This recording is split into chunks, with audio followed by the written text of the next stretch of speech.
Okay, it looks like I am live. I'll just pause that. On my thing should be muted. Yeah, okay. Now we won't get any double echoes. Hello everyone. Welcome to part 2 of UNSW Mathematics Society's MATH2121 or 2121 seminar, Theory and Applications of Differential Equations. I'm going to be picking up where we left off yesterday, if you were tuning in for that stream. Although just as a note for the people watching back this recording and for those who are live here right now, we are going to do things slightly out of order. So on the menu for today, we have initial boundary value problems in 1D, generalized Fourier series, and initial boundary value problems in 2D. I am going to talk about generalized Fourier series first, and then I will hand over to Steve to take the other two topics. So let's have a crack with this generalized Fourier series first. So where we're going with this, where to just revise, is that we are hopefully very familiar with the idea of a trigonometric Fourier series. So this sort of thing you would have studied perhaps in engineering mathematics. Certainly if you did something like MATH2121 or 2011, you would have seen this before. If not, just in the interest of time, I'm not going to harp on this too much because I'll just assume that a lot of people have. It's essentially this expansion that we have for bounded piecewise continuous periodic functions where we can express it as this sum of cosines and sines for some suitable coefficients.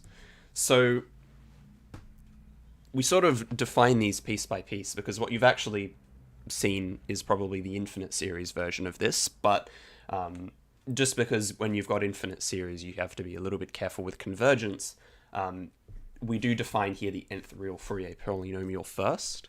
All of these coefficient formulae you've probably seen before, so you'll notice that you've got integrals involving your function f and cosines and sines. All of that should be very familiar.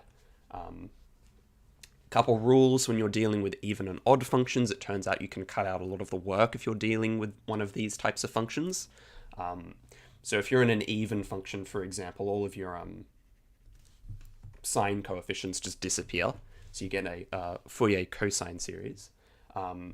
And similarly, if you've got an odd function, you end up with just a Fourier sine series.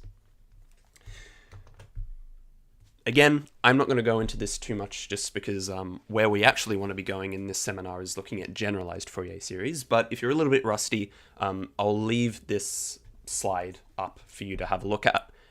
You'll also be able to have a look at these slides in your own time, obviously. But I guess the key point that we've got here, just to remind you, is that the actual Fourier series proper, the one that you've worked with previously, it's actually just going to be the limit of this sequence of functions that we defined earlier. So it's going to be the limit of these guys here as n goes to infinity.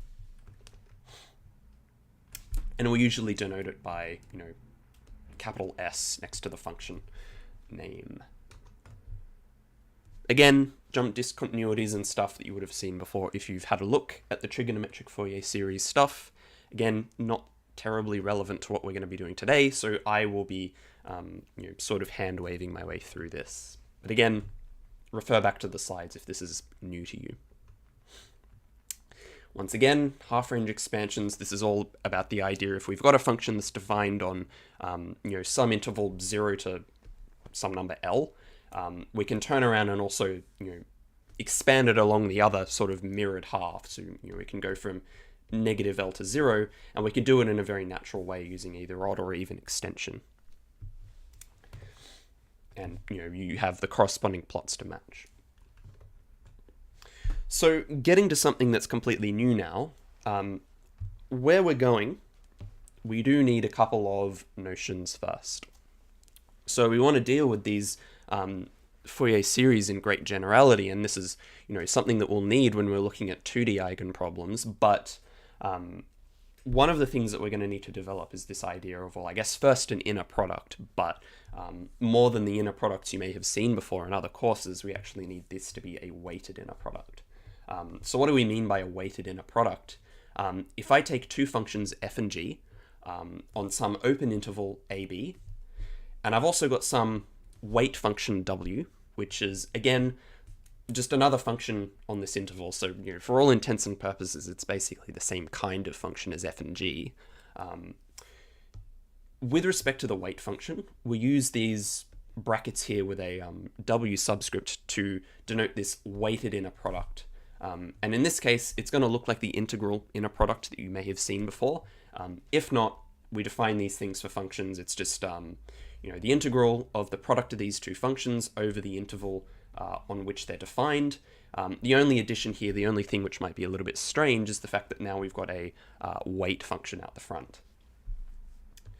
So the other requirement we need that sets it a little bit apart from f and g is that they have to be positive. So the weight function can't be 0, it has to be strictly positive on this interval.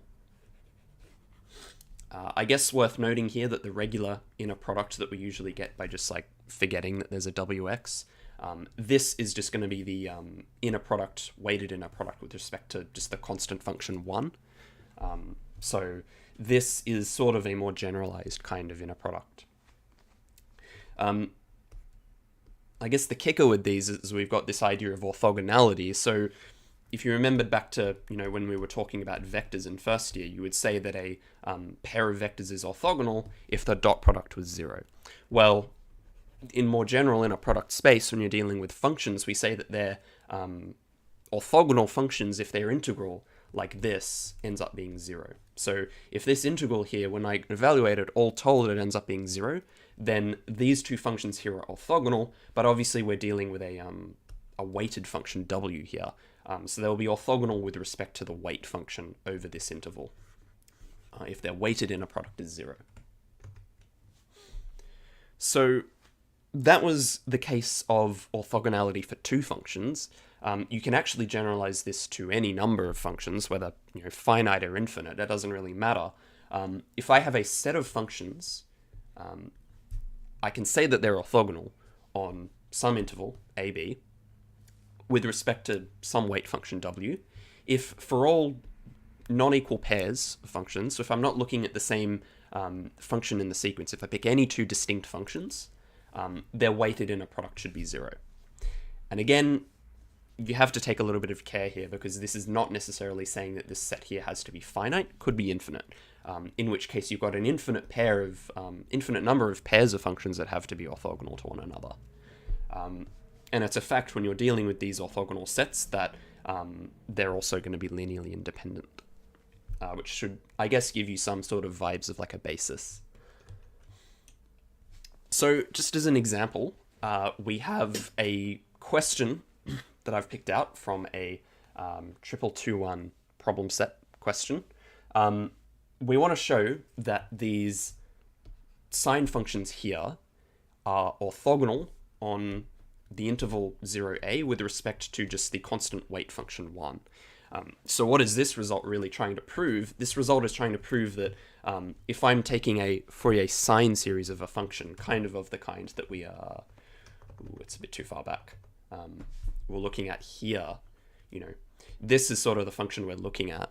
I want to show that if you actually took the infinite family of these functions here, that they're actually an orthogonal set, just without a very interesting weight function. So I'll just set w of x is equal to 1. Well, if n is not m, so if we take two indices of functions in this set, then just by definition, this weighted inner product here is just going to be equal to this integral from 0 to a of sine n pi x over sine m pi x over a, where a is obviously fixed. Now, the next step in this solution here, I guess, begs a little bit of explaining. Where this comes from is the product to sum trig identities. So if you haven't seen those before, if it's been a while, probably the last time you ended up using these was in high school or something, but they do crop up every now and then. That's where this leap has come from. I guess there's not really much more I could say about that. It's just sort of something that you have to know. But whenever you've got, a product of sines and cosines like this, one of the things you can look at is product to sum trig identities. And that's the one that we've used here. I don't actually remember what the form of that is off the top of my head, but you'll have to trust me that the math here is correct. In any case, once you do apply this identity, you're able to take this expression here, simplify it into a subtraction of cosine terms. The half here is just part of the identity, so this half isn't a mistake, it's just part of how this identity works that we've used. And now this sort of thing is very easy to evaluate, right? Because it's just an integral of a cosine term. Like I can split this integral over this minus sign. And then I'm just working with, integrals of the form cosine alpha x is a really bad C, dx, something like this, just for a suitable value of alpha. And if I do that, I go through and evaluate everything.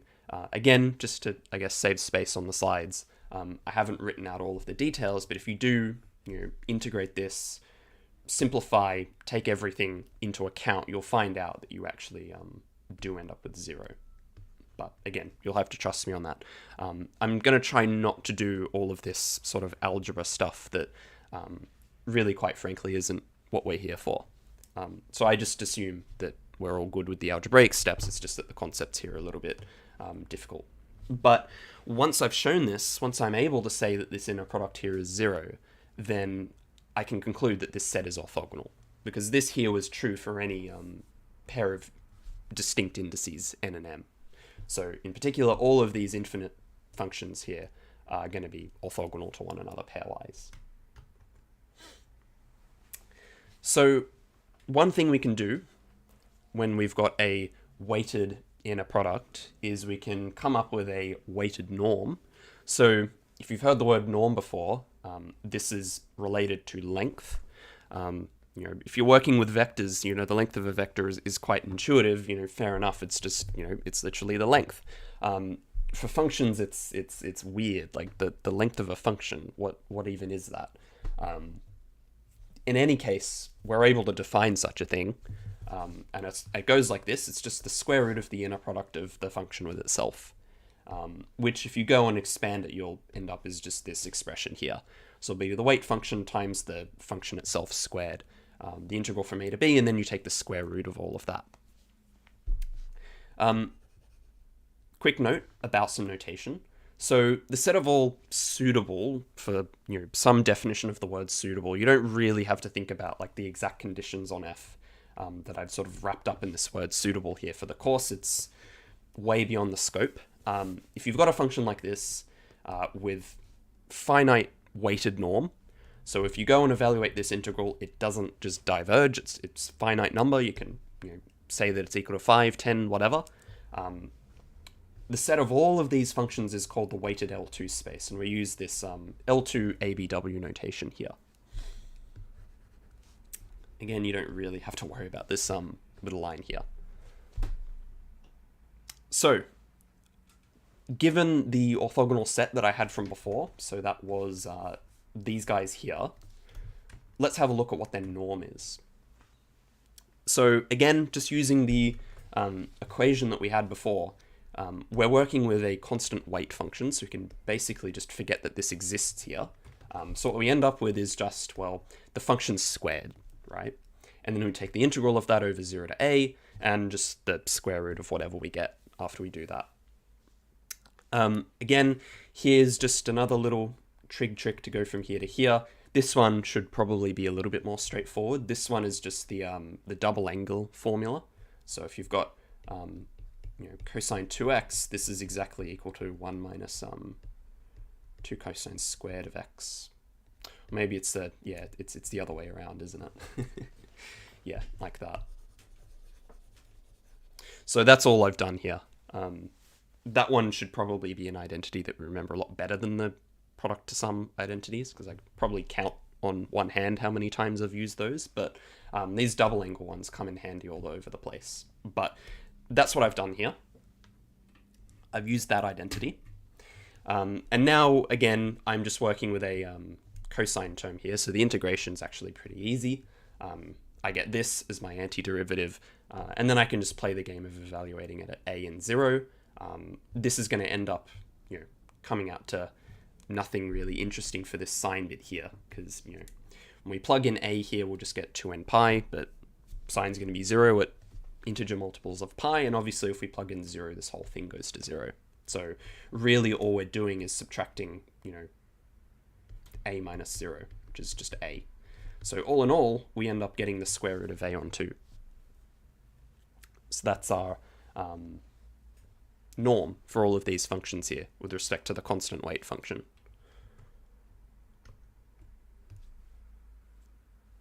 With all of those definitions at hand, we're now able to talk about a more generalized notion of Fourier series.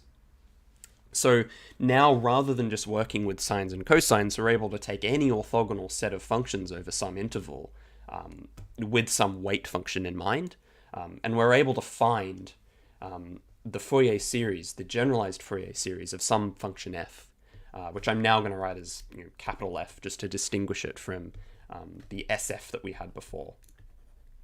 So here, it's going to be some coefficients a sub n multiplied by the nth orthogonal function that we're talking about.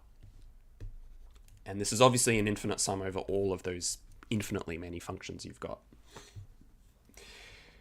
What are these coefficients? So what are these a sub n's? Well, they're exactly this ugly expression where we've got the inner product of f and the orthogonal function we're working with divided by the norm square of these orthogonal functions. So I don't know if there's an easier way to convey what this sort of says. You just have to look at it, but that's the coefficients we're working with here.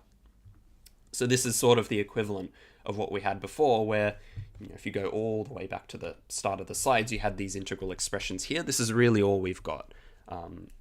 If you were to go and plug in sine and cosine as the orthogonal functions here, and you just used a constant weight function, you'd exactly retrieve those coefficients.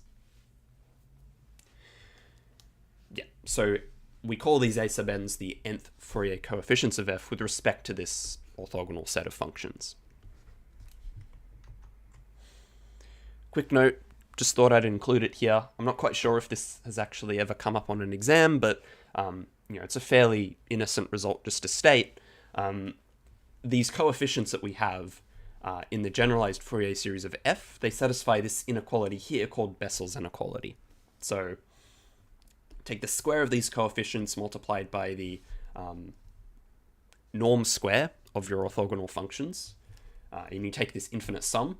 This is less than or equal to the norm square of the function you're working with. And obviously all of these norms are weighted. Potentially a useful thing to know, but probably not. So, completeness is another kind of property that we use when we're looking at these orthogonal sets. The reason being is because if we're using an incomplete set, so something that doesn't satisfy this definition we're about to go into, we don't have the guarantee that our Fourier series is a very accurate representation of the function. So as a representation on this orthogonal set, it may not actually be very good. But if we do have a complete set, then it's a lot better. So an orthogonal set S is called complete if, quite simply, there is no non-trivial function which is orthogonal to all of the elements of this set. So if you were to pick out some function phi, right, from your set, and you were to look at any other function, if you were to take this inner product here, and you got a result for 0, then this would have to imply that the function you started with is 0. Because obviously if I take the inner product of anything with 0, I'm going to get 0. In fact, it doesn't even matter what my weight is, I'm always going to get 0, right? But if your set is complete, the 0 function is the only thing that can have this happen. Well, I guess since we're working with L2, it's not exactly the 0 function, but, this is not a detail you have to concern yourself with this course. So, essentially we're saying that there's no non-trivial function which is orthogonal to every element of the set. If we do have that, then we've got a complete set. And if you squint hard enough, I made a comment about how orthogonal sets are linearly independent. You can be thinking of these complete sets as almost a basis for this space here. So it is a vector space, and you can find a basis. But again, sort of an unrelated detail. You don't have to read into it too much. Something you will probably want to read into, though, is this so-called Parseval's identity. So you might have seen this before if you're working with regular Trig Fourier series.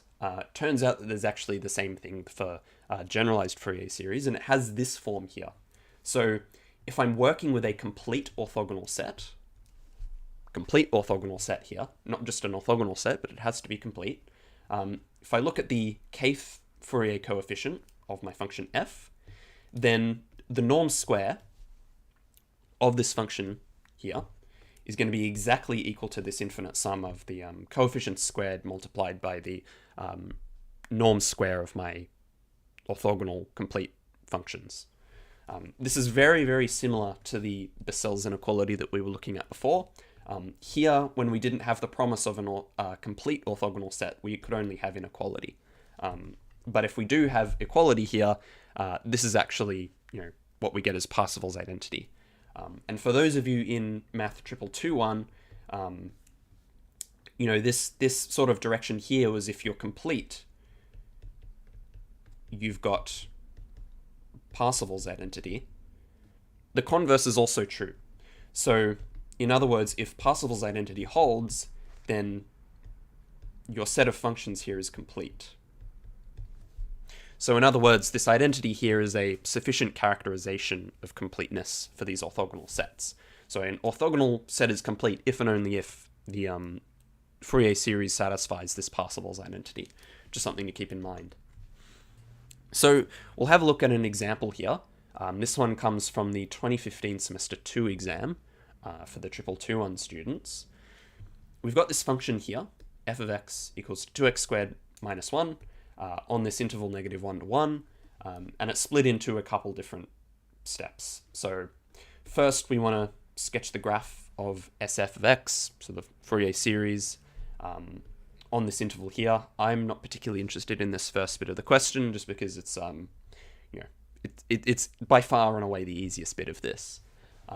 We'll take really briefly a look at how you find the Fourier series of this, and then we'll finally try and apply Parseval's identity in order to find some whole number m on the bottom of this fraction here, involving this sum of all of the natural numbers, invert them, and then you raise them to the power of 4. So this nice little sum here actually does have a really nice answer, and we want to find the denominator, m. So here's the plot. Again, I am not going to go into this in too much detail because you basically just repeat the function, and I'm assuming that we all know how to plot a quadratic function. So this bit here really is not that interesting. In terms of the calculation of the Fourier series, a little bit more interesting. We haven't gone through an explicit example of this yet, but if you go all the way back to the start of the slides where we had the formulae for what everything ends up with, we can go all the way back. We're first going to calculate these coefficients here. Here we don't have any sines or cosines. This is literally just an integral of the function over that interval that we're working with. But obviously for the other functions, we're going to need to, other coefficients I should say, we're going to need to deal with sines and cosines. So where are we? Here we are. So for A0, this is just the, well, we're working with what, a 2-periodic function. So here I've got this formula here. Just plug it in. Here's my function f. This is going to be just a regular integral that you can go and evaluate. You're going to get 2/3 x cubed minus x. You want to evaluate at 1 and 0, and eventually you end up with negative 2/3. Now the reason we've got a 2 here is obviously because this function here is even. If we go have a look at the plot here and we just sort of disregard everything happening here, you can see that this is a nice even function. So I can use a lot of those rules that I had when I was talking in the very beginning of this presentation about, when can I calculate only the a sub n's? When can I only calculate the b sub n's? In this case, because I'm working with an even function, I only really have to look at the a sub n's. So doing all of that, that's enough to get me a sub 0. For n greater than or equal to 1, my Fourier coefficients here are going to be given by this formula here. Again, I'm not going to go too much into the details of why that is. It's basically just the formula that I had at the beginning of the presentation. So again, multiplying by 2 just because we're working with even functions, and only operating on the interval 0, 1. If you go through all of this, I think here you need to use integration by parts. So this leap that I've done here is via integration by parts, which hopefully we're all very familiar with. You're going to need a lot of integration by parts in this course, so definitely something to revise if you're a little bit rusty. But if you go through with it, you do your integration by parts here. You've got this term here that you can evaluate. In this case, it's not going to be very interesting because, again, I'm going to plug x equals 1 and x equals 0. And when I look at this sine term here, if I plug in x is equal to 1, I just get sine of n pi, which again is 0. And obviously, if I plug in 0 here, I've got sine of 0, which is 0. So this constant term that I've got here actually ends up just disappearing. So what I'm going to do again in this next jump here is just another integration by parts. And if I do that, then I'm able to eventually shed these polynomial terms that are multiplying my trig functions. So if I do this one more time, I just get a cosine on its own and some constant term to evaluate here. This here should be quite easy to evaluate. This bit here is actually the only thing that ends up counting towards anything. This integral here, just because we end up with sines after you integrate cosine, we have the same thing as we had before where all of these sines just went to 0 when we evaluated at 1 and 0. Exact same thing happens here. So really all we've got to worry about is figuring out what this x cosine n pi x thing is.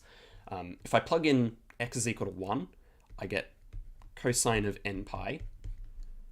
And if I plug in 0, well, this x out the front here is just going to kill that off. So I only have to make head or tail of what this is. And if you've seen it before, if you just evaluate what all of these things are, when n is equal to 0, you've got cosine 0, which is 1. When n is equal to 1, you've obviously got cosine pi, and that's going to be negative 1. N is equal to 1.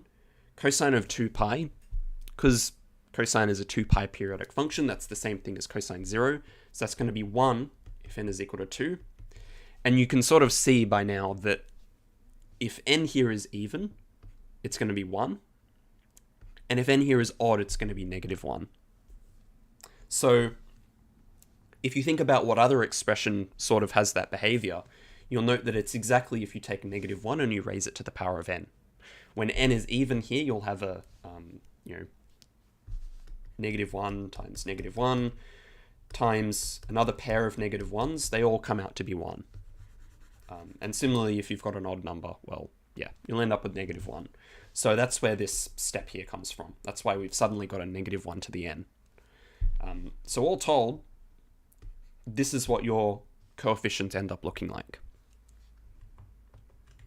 And if you put this back into what we call the Fourier series of this thing, well, you take, here we're going to need to halve this term. So it's going to be half of a naught. So that's why we've got negative a third here.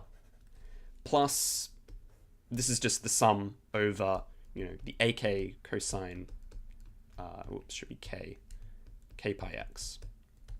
That's going to be this bit here. Obviously, 8 on pi squared, I can drag out the front. This does not depend on n. So if I leave all of the things which are dependent on n, then this is what I get. So there's just a nice refresher on how you actually calculate these series. It will come up quite often in these exams, especially once you start looking at the 2D stuff. I remember a lot of the things which tie into that when you're solving things like the wave and the heat equation, you'll end up probably having to find one of these series. So it's definitely good to look at. So now we want to go back and use Parseval's identity to sort of figure out what this sum here should be. So this infinite sum of quartics. If we just ignore everything below this line for a second, this is what the form of our Parseval's identity will be for this particular function. So on the left, we have f of x squared, the integral of f of x squared from 0 to 1, and this is going to be equal to this big mess of integrals and sums. A couple of things that we can note here just by looking at it. This integral that I've got here, the integral of 1 over 0 to 1, that's just 1. So we may as well forget that that exists. So really all I need to do is I need to find out what this integral is here, and also what this integral is here. If I can do that, then it's a fairly straightforward plug and chug, right? Because I know what a naught is, because I found it before. It's going to be negative 2/3. So after I've done that, it is well and truly plug and chug. Finding the integral of f of x squared is, again, not very hard, just because like f of x is 2x squared minus 1. If I just go and square that, I end up with 4 times x to the power of 4 minus 4x squared plus 1. And then I can just use my skills that I have for integrating polynomials, and I end up finding out that this integral here ends up being 7 on 15. Again, just going to skip that because it's really basic algebra.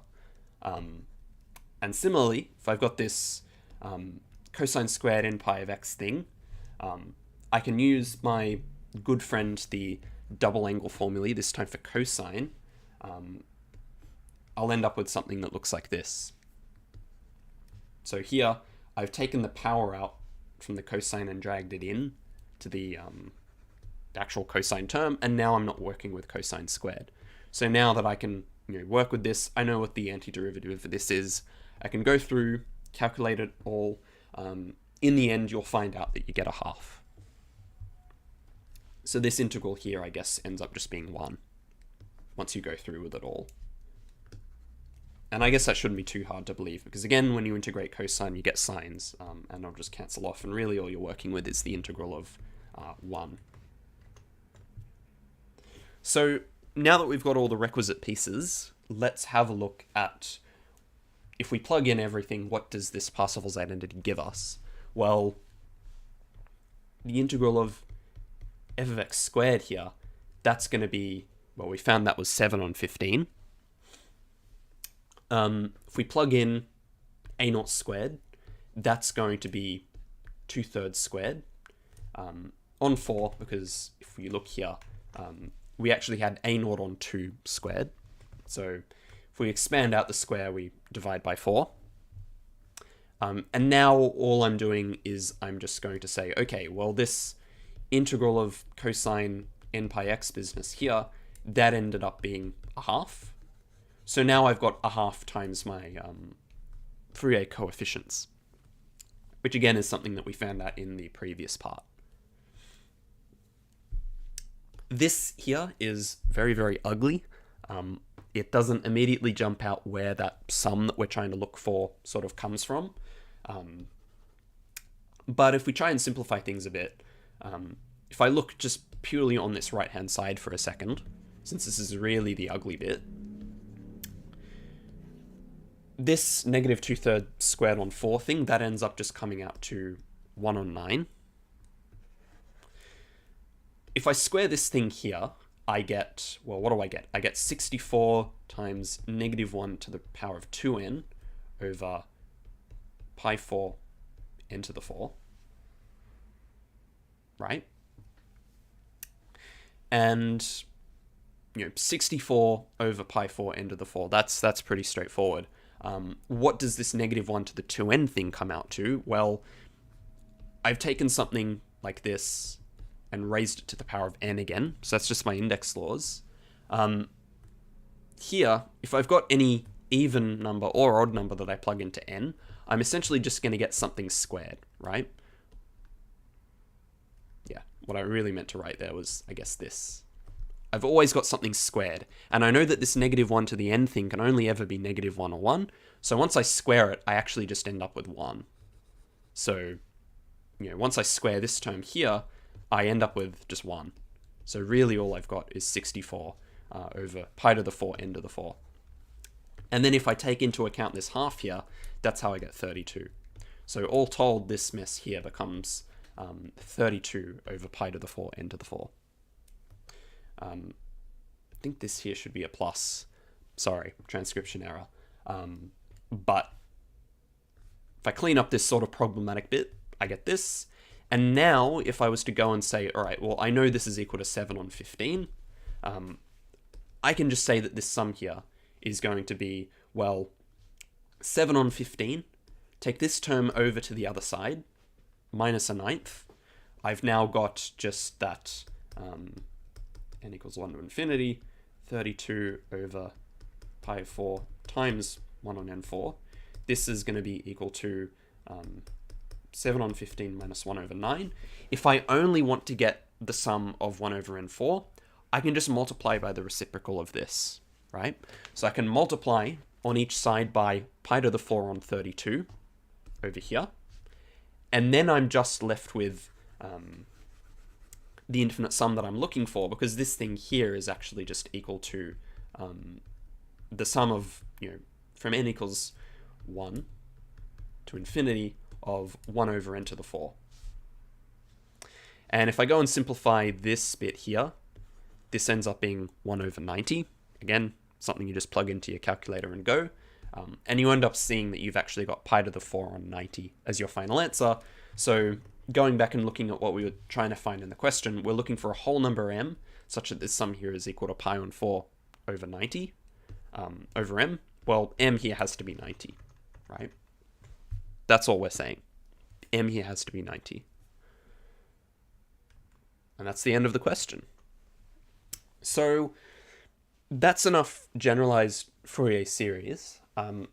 Just before I go, the last thing that sort of falls into this chapter is this idea of Sturm-Leoville equations and Sturm-Leoville eigenproblems.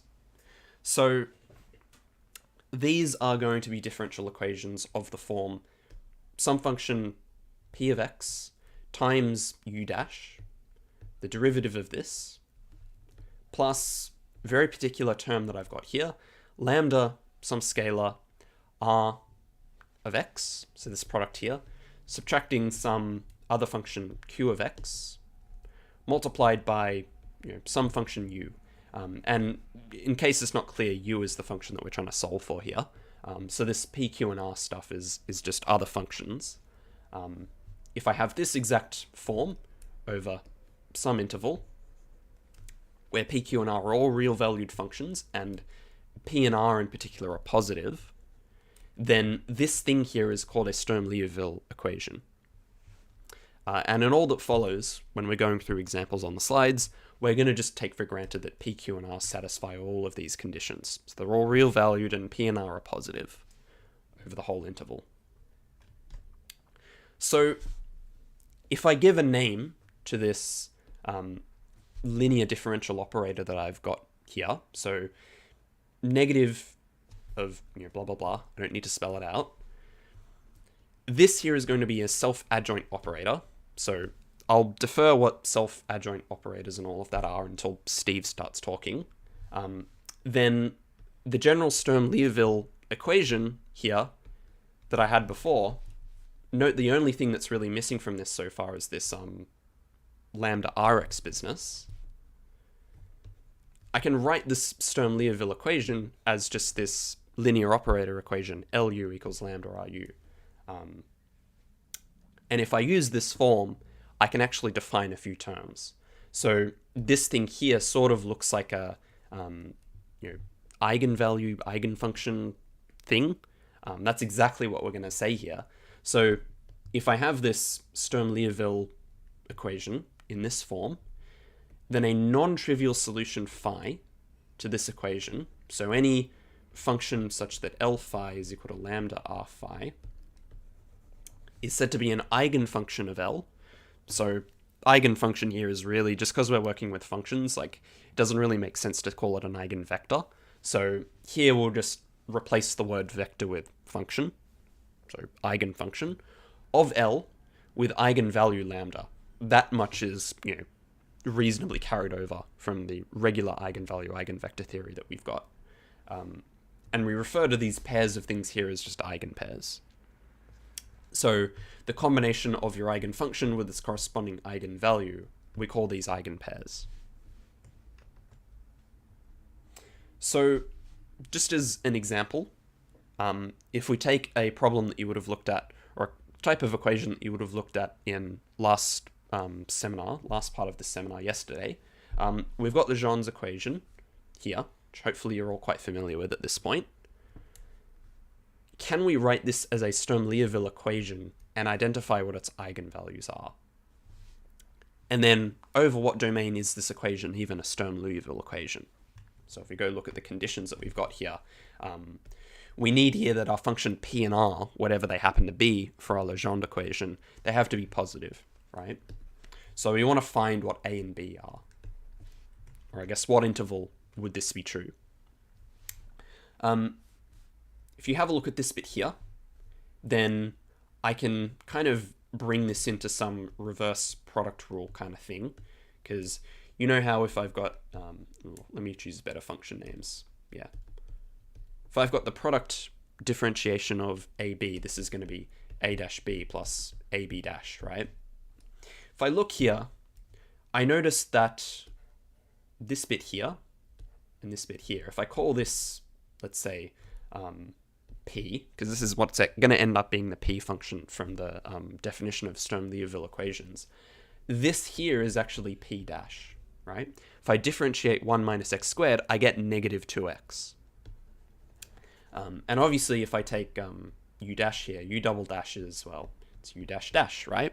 That's just sort of how this double dash works. So this thing here, this term here, I can write actually as just a single derivative of this, 1 minus x squared u dash thing. So whenever you're trying to transform a problem into Sturm-Leoville form, you've always got to be on the lookout for how you can try to reverse apply the product rule. So that's how this first term here comes about. And this bit here, this nu times nu plus 1 u bit, if I write this a little bit nicer, because I'm after something of the form lambda r of x minus q of x, well, I don't really have a q of x here, but I can sort of trivially insert one just by subtracting 0.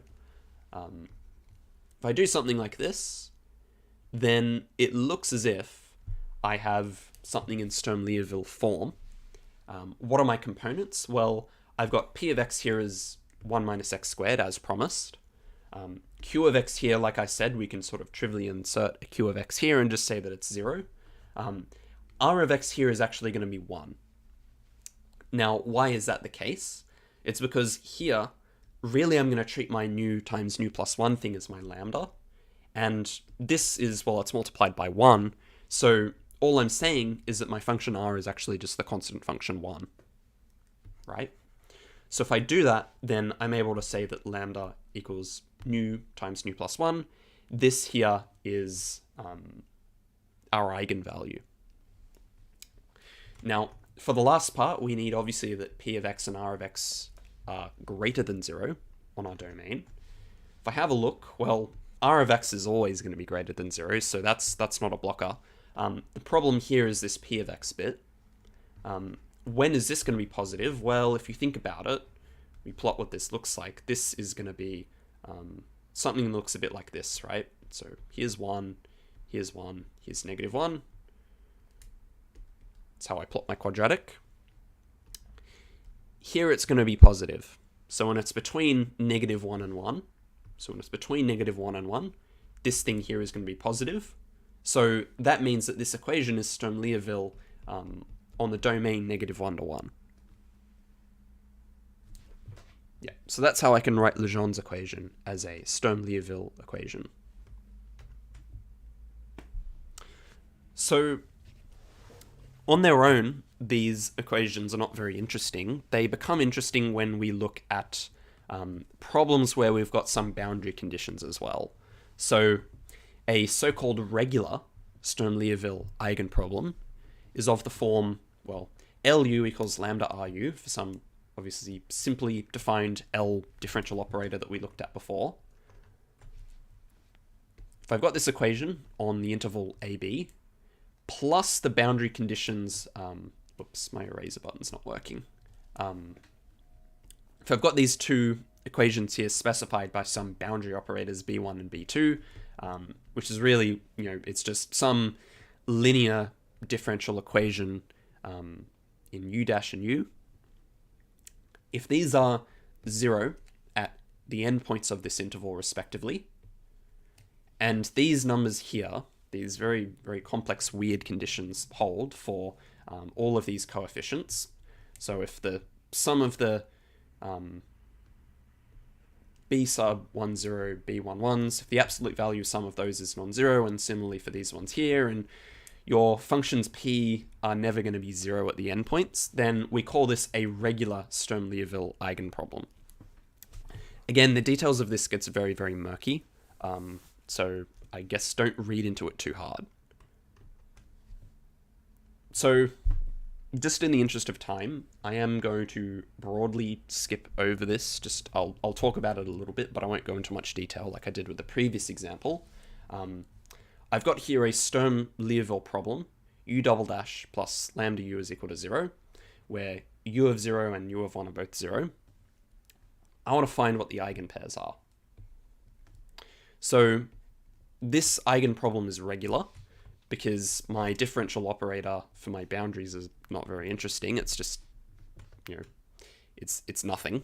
And it's also defined on this interval 0, 1. So we need to find what the possible values of lambda are. If you've done any, well, I guess you'll have a look at it when we do Steve's thing. I forgot that we're doing this out of order. You'll see when he does his thing, like there's this whole idea of like guessing what lambdas are, and you have a couple different choices. You either have, well, lambda has to be real in this case, so it's either going to be 0, something positive, or something negative, right?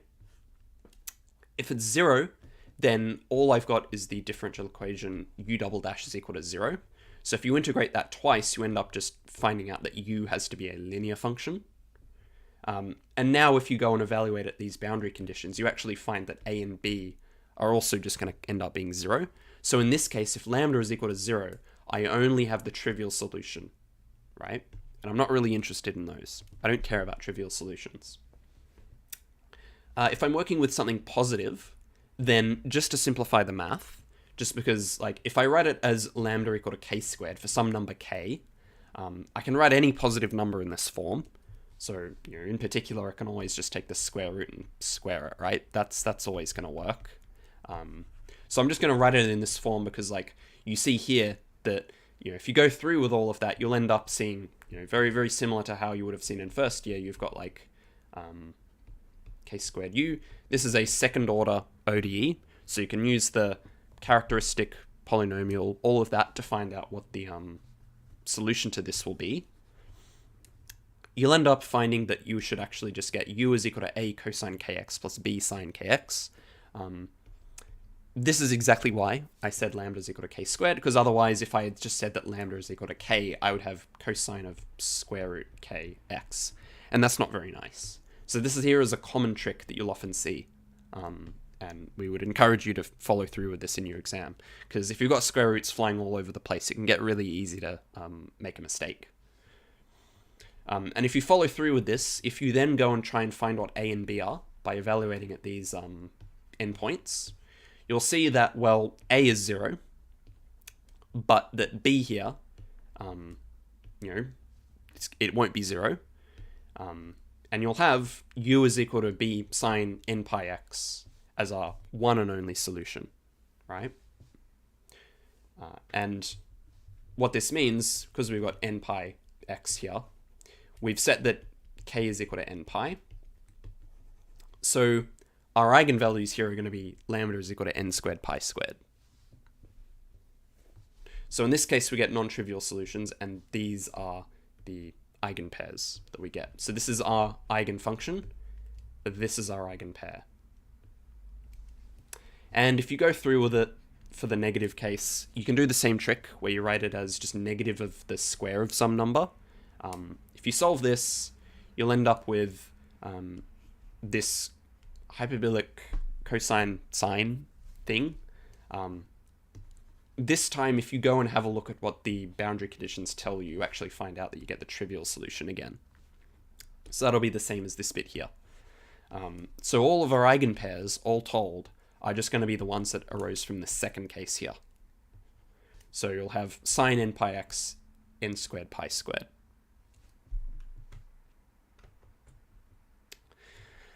Couple properties of regular Sturm-Liouville eigenproblems. Eigenvalues of a regular Sturm-Liouville eigenproblem are real. So here, this one here was regular, and we saw that these eigenvalues here are real, so, you know, seems legit. And a regular Sturm-Liouville eigenproblem has an infinite sequence of eigenfunctions. So there are infinitely many of these functions u that I can choose from. Infinitely many of them. And in particular, they form a complete orthogonal system over the interval AB. So this is sort of why we were talking about this, you know, orthogonal stuff to begin with. These Sturm-Liouville eigenproblems actually give you a way of generating complete orthogonal systems. In fact, it's actually even more the case that you can say that all of the trig functions you were looking at when you've got Fourier series, they arise from a particular regular Sturm-Liouville eigenproblem. So this is really, really quite an important result that we've got here. And the other thing is that you have a non-decreasing chain of eigenvalues, and they tend to infinity, I should say, not zero. They do quite the opposite of that. They go to infinity as k goes to infinity. So you've got this infinite sequence of eigenvalues sort of in an ascending chain. So looking at the eigenfunctions we had from the previous example, we want to show that they're orthogonal. So we want to actually verify this result, that they're orthogonal. So, you know, we could just say that because the problem was regular, that we automatically know that they're going to be orthogonal. But if not, we could just calculate the inner product again. So this one here is very, very similar to an example that we did at the start of when I started speaking. So I'll leave the details of all of this to read over to you. But it's another one of those inner product calculations where I guess the key step is to use your weird trig identities. I think this here is the almost last bit before I hand over to Steve. So we've got another example here. A ODE of this really ugly form. I can't remember where this problem is from. I think it's maybe from an exam, but I can't remember which one it is. In any case, we have this question here. We want to transform this into Sturm-Liouville form. And then I want to find out what equality these functions must satisfy if they were to form an orthogonal set. So looking at this, attacking this, one sort of thing, like I said, that you want to look at is you kind of want to do when you're trying to transform a problem into Sturm-Liouville form is you want to look at, this product rule here that we had before and try and reverse engineer what A and B should be in this instance. Now, we know that if we're looking for Sturm-Liouville form, one of these has to be U dash. So really, we've just got to find the other one. Now, you can go through if you don't see this automatically. If you were to just look at this, you may be able to tell, oh, okay, I look at this function here and I look at this bit here. I can actually already tell just by inspection that this thing here is the derivative of this. You may be able to see that. If not, you can use your classic integrating factor method that you would have seen when you were solving differential equations, linear differential equations. So the integrating factor here, you just take your exponential of this suitable integral, right? And once you integrate this will just be negative x over 1 minus x squared. You'll just get this, right? And then the equation, once you plug that in, so I guess you can either do it the short way or the long way. Whichever way, you'll end up finding that your p of x should actually just be this square root 1 minus x squared thing. In this case, you're able to write this as pu dash dash. And this last leftover bit that I've got here, again, I didn't really need to touch because it's almost in the same form that I want. Again, I do have to be a little bit careful though, because technically I want lambda r of x minus q of x u. I want something that looks like this. So if I read off what that should be here, well, my q of x should again just be 0. My r of x will instead this time be this. Yeah. And my eigenvalues will actually be nu squared. So this here should just be a 1. And the eigenvalue should be lambda equals nu squared. Yeah. Because you can think of this as nu squared dot 1 over the square root of 1 minus x squared.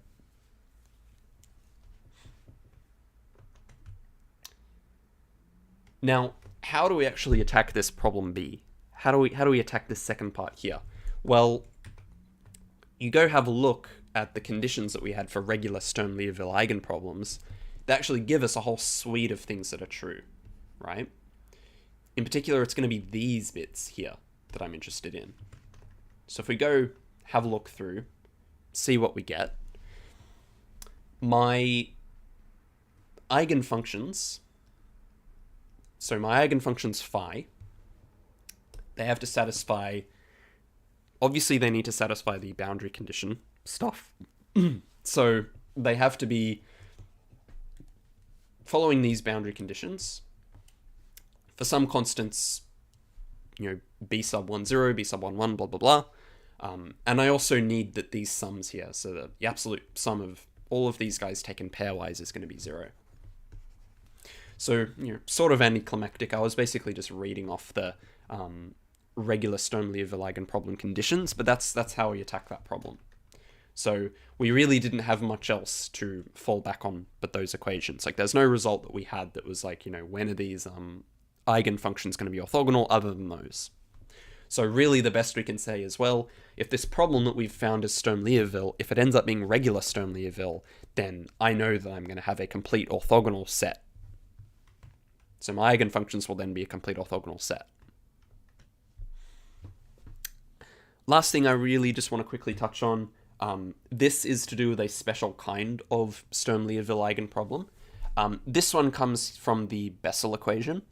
So thinking back to the Bessel equation that you would have seen in the first bit of this seminar, I can actually transform it into Sturm-Leoville form, and it looks a bit like this. So you've got xu prime prime minus, you know, blah blah blah on the interval 0 to L, open interval 0 to L.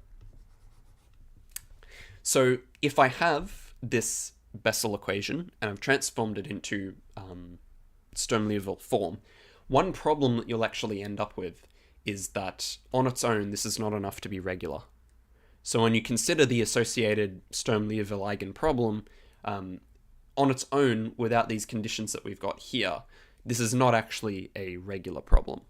But if I enforce these special boundary conditions, namely that I have u of x bounded, and this, you know, x u prime x goes to 0 term. I'm not quite sure where this bit comes from. This is just the theorem. You don't have to read into the details of this all that much. So if you have this condition here, and you also have this boundary condition at the other endpoint, so this condition that I've got here is sort of specifying what happens as you approach 0 from the positive side. So you need this particular bounded and goes to 0 behavior. But on the right side, when you're approaching L, this is a fairly standard looking thing. So if we go, you know, look back at the definition, this is sort of just this thing here. The one difference that we'll see is that we actually require that the product of these things is greater than 0. So when I take the product of these coefficients, they have to be greater than 0. So if I've got all of this, then I've got a regular Sturm-Leoville eigenproblem. Solution eigenpairs to this, obviously because we're working with a Bessel equation, you would expect the Bessel function to appear. You can go through it, you can sort of derive it if you feel like it, but it's very, very ugly series algebra.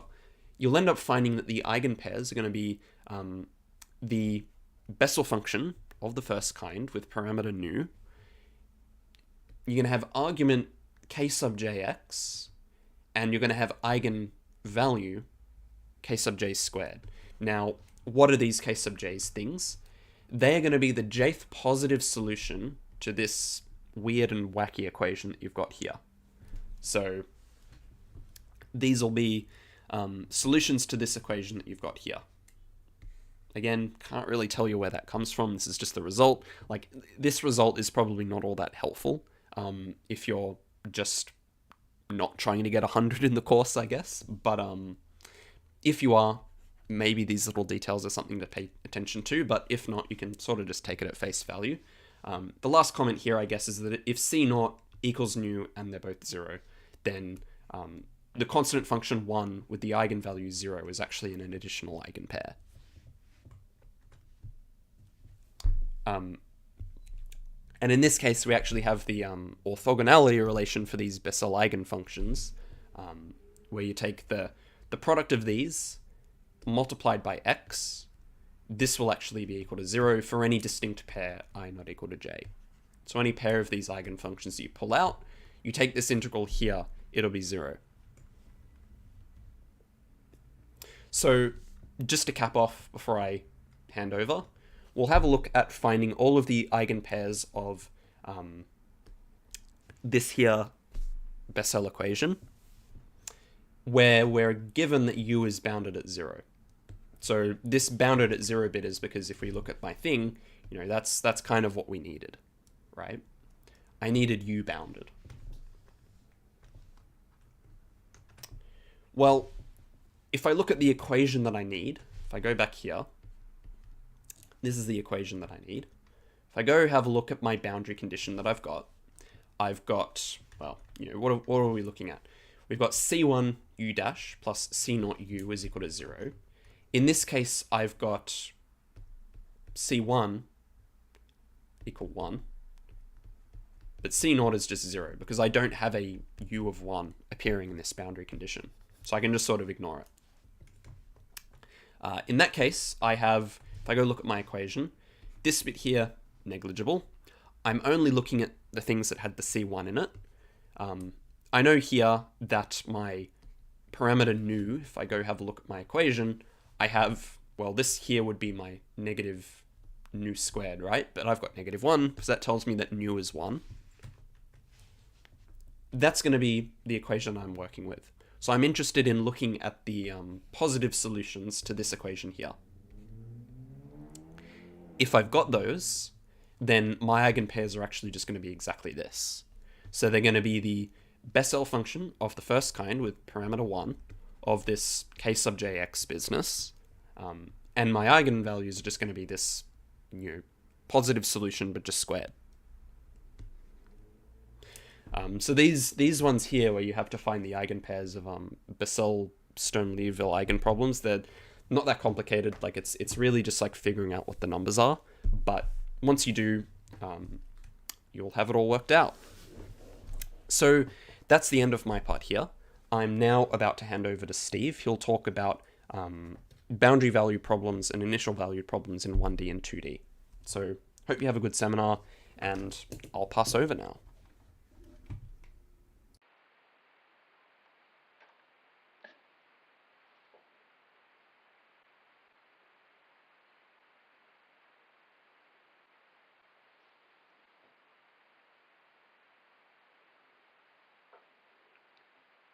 Alright, hey everyone.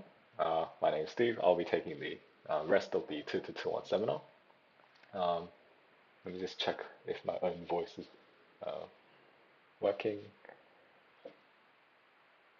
Right, it is. So let's just get started. Alright.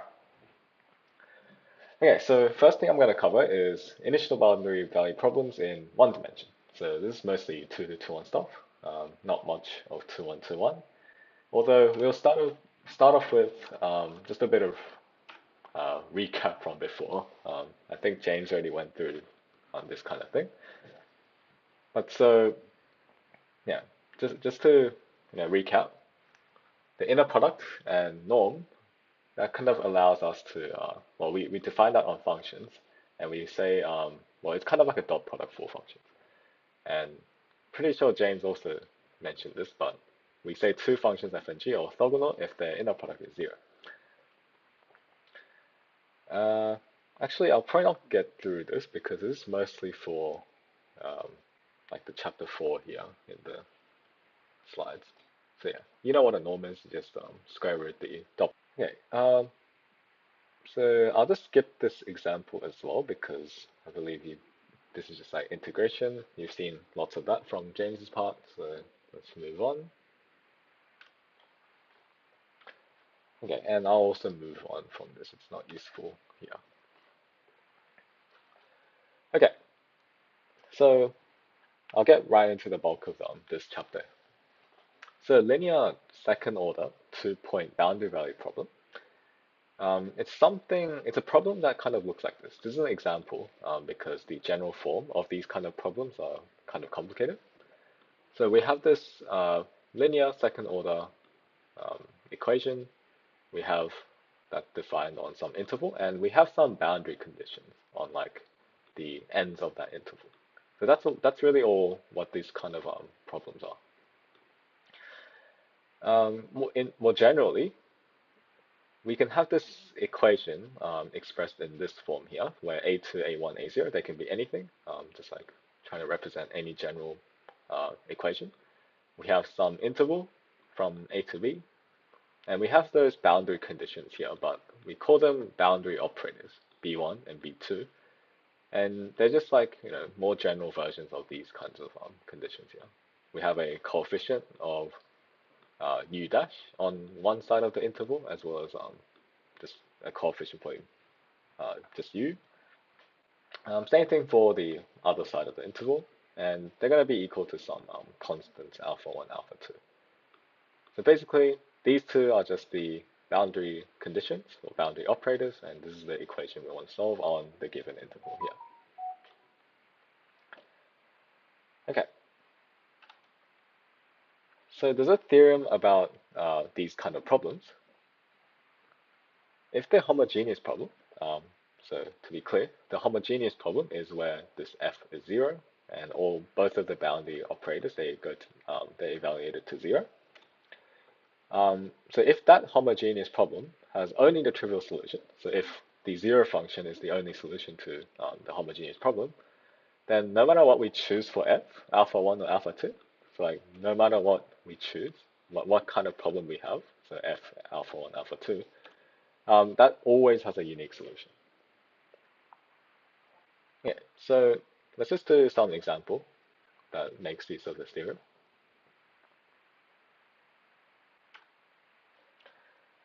Yeah, so does the following boundary value problem have a unique solution? Well, based on the BVP here is pretty simple. It's just u double dash plus u equals sine x on the interval 0 to pi, and we have these two simple boundary operators here. We want to know if this BVP has a unique solution. Well, from the previous theorem, this is a inhomogeneous problem. The only way this has a unique solution, it's an if and only if here. We need to make sure that the homogeneous problem has only the trivial solution. So let's try to determine whether the homogeneous problem has a unique solution. So the homogeneous problem, you just replace the right-hand side of the equation with the 0, and replace the boundary conditions by 0 on the right-hand side as well. That doesn't do anything in this case. But if we have this problem here, we know that the general solution to this is a cos x plus b sin x, because the characteristic equation gives us plus minus I as the roots. And so just like using these boundary conditions here, that gives us, both of those conditions give us a equals 0, and there's no condition on b. And so that means there are non-trivial solutions of the form b sin x. And so by the theorem, because we don't only have the trivial solution, the BVP can't have a unique solution. Yeah, hopefully that makes sense. Let's move on. Yeah, so there's this thing called a formal adjoint of a linear, of a differential operator. So given some general differential operator, L, with just the coefficients here, the adjoint we call L star. We define it by L star V equals A to V all double dash, A1V all dash plus A0V. So it's like you just read off like each of these terms, like ignoring the dashes, and then put the dash like after, or group the terms together and then put the dashes after. So that's what we define by the formal adjoint. The bilinear concomitant, we define it as P of UV. So these are two functions we're going to put in. It's going to be this quantity here, or this function. U dash times A to V minus U times A to V dash plus U times A1V. And the Lagrange identity kind of relates the adjoint and the bilinear concomitant together.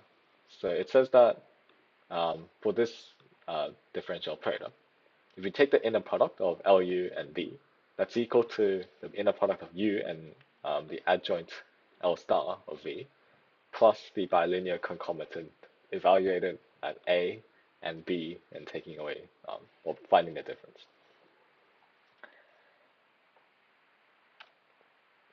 So let's just start off with the formal adjoint stuff. Right, I'll deal with the other stuff later. Okay, so we have this differential operator here. We just want to find the formal adjoint. So we just apply the formula. This is really just ripping off the formula, copy pasting it, and just subbing in all of these coefficients. So the formula is this, where A2 is the coefficient of U double, A1 is the coefficient of U dash, and A0 is just the coefficient of U. And so we just like put them all in here. And it turns out to be this. So this is just applying the product rule to here. This is just like the product rule again. And this one, we just leave it alone.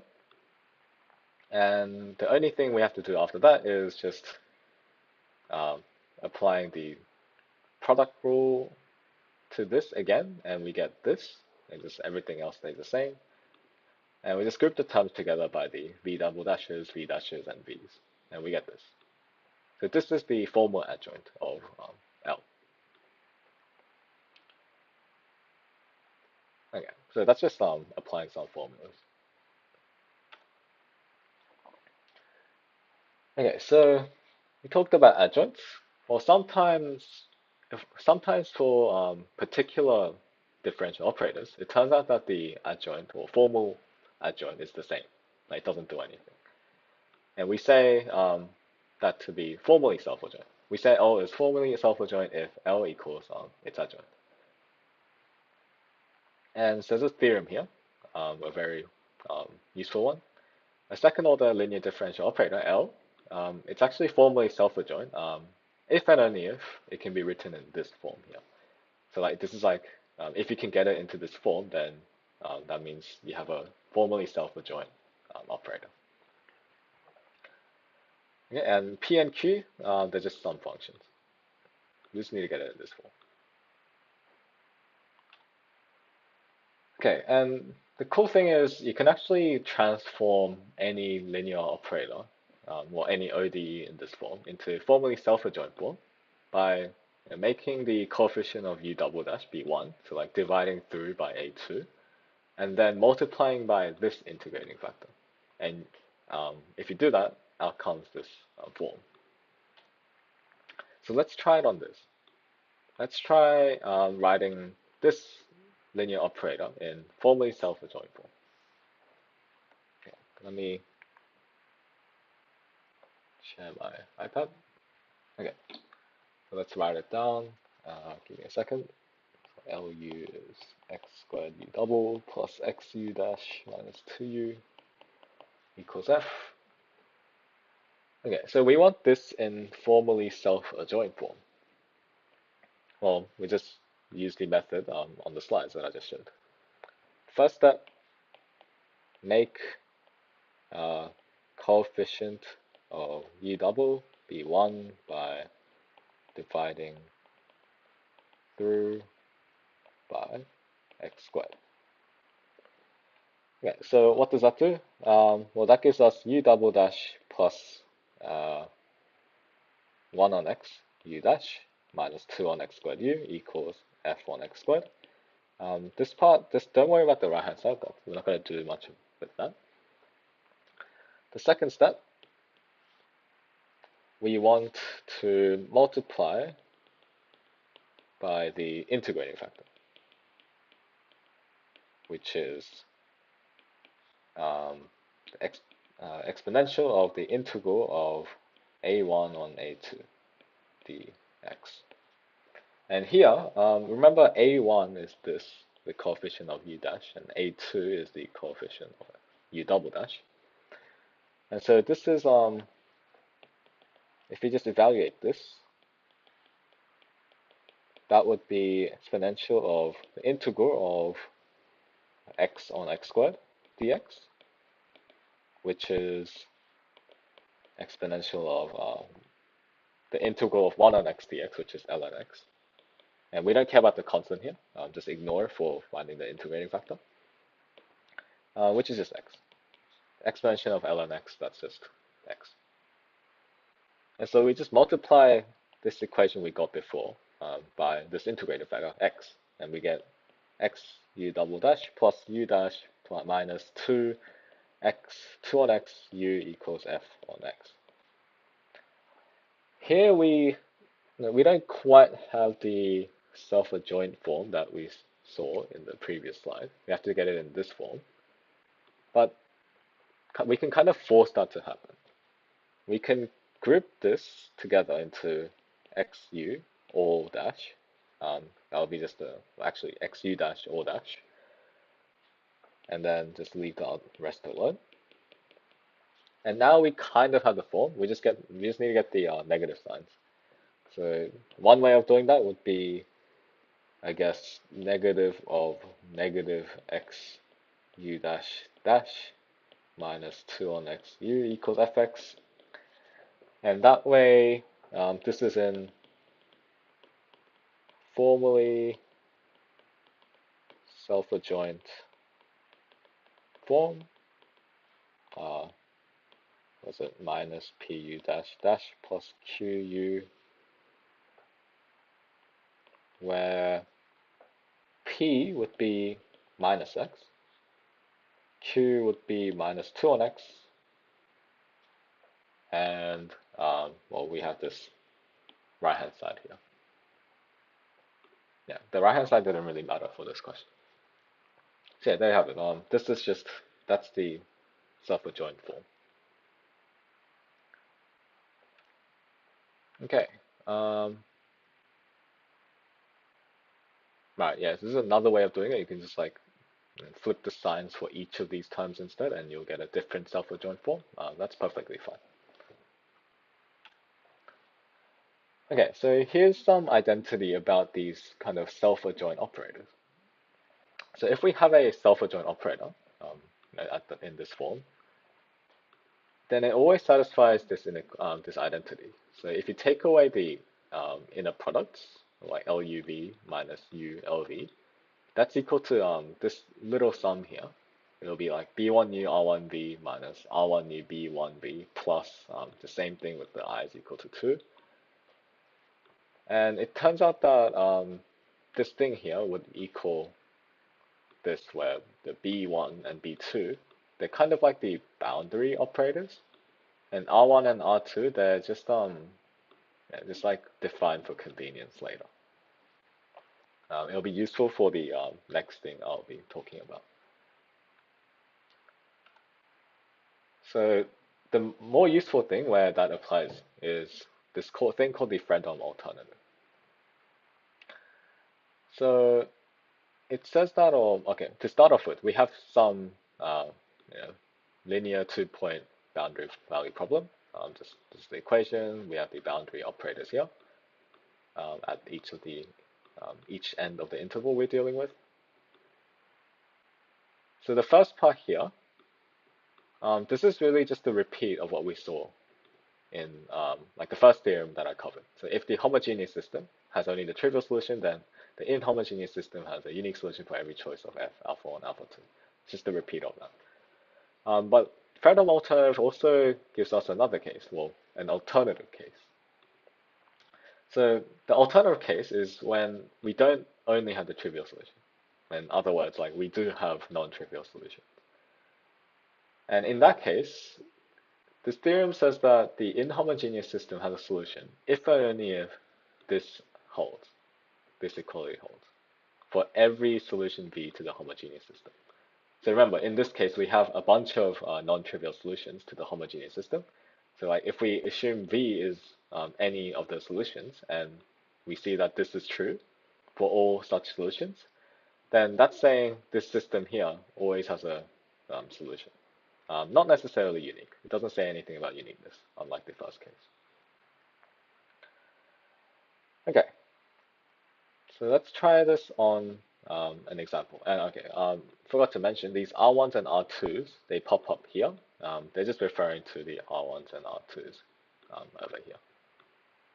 And we actually have an option, so like we have two equal signs. It's saying that we can use either of these, whichever one's like the one that makes more sense. Because sometimes these coefficients, one of these coefficients might be 0. So you can't divide by 0. Okay, so let's try applying that Fredholm alternative on this question. So under what conditions does this boundary value problem have a solution? And you see these f's and alphas here. We want a condition in terms of these, pretty much. Okay, so how do we use the Fredholm alternative? Well, we still need to have to deal with the homogeneous system and like whether or not it has non-trivial solutions, because it's split onto like those kind of cases. It's like only the trivial solution for trivial homogeneous solution versus some non-trivial homogeneous solutions. But the thing is, we've actually seen this question before, kind of, the homogeneous system at least. We've already solved it, and it turns out that V equals A sine X. We already found that that's a non-trivial solution to the homogeneous system. Well, actually, all homogeneous solutions have this form. This means that we're in the second case of the Fredholm alternative. Yeah, so yeah, we're definitely not in this one because there's stuff other than the trivial solution for the homogeneous system. So we have to look at this. And the question was asking us, like, what's the conditions for this to even have a solution? Well, we just need to look at the if and only if condition. We just need to make sure that this equality holds. That would be a condition for whether that BVP has a solution or not. Okay, so we need to first transform to formally self-adjoint form because that's what the Fredholm alternative wants us, expects. So just transforming that's pretty easy. Our original one was just u double dash plus u. That just turns out to be this, like minus of minus u dash dash plus u. And here, p would be the thing in front of the u dash, which is just minus 1, and q would be 1, although q is not really useful here.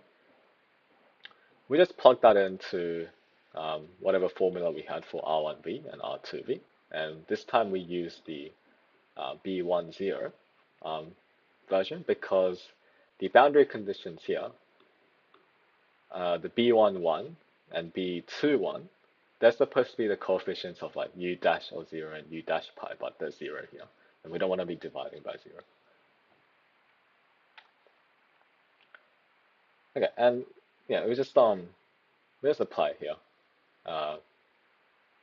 So what's p? P is minus 1. Doesn't really matter what we sub in here.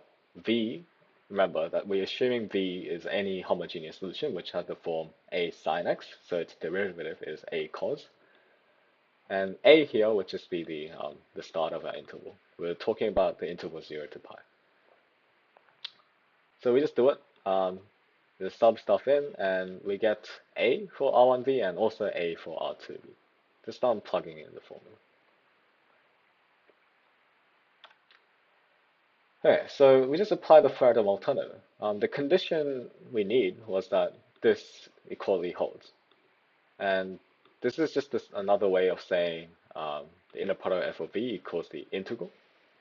of 0 to pi a times fx sine x dx, because f here, I mean not f, v here is a sine x, so like that kind of it's like split across here. The integral is just like expanding out the inner product, and we want that to be equal to this. And remember, we found R1v to be a and R2v to be a, so we end up getting this as our condition. We can divide through by a though, and so this is our condition. We need the integral of 0 to pi of fx sine x dx to equal alpha 1 plus alpha 2, according to the Fredholm alternative, for our BVP to have solutions. Okay.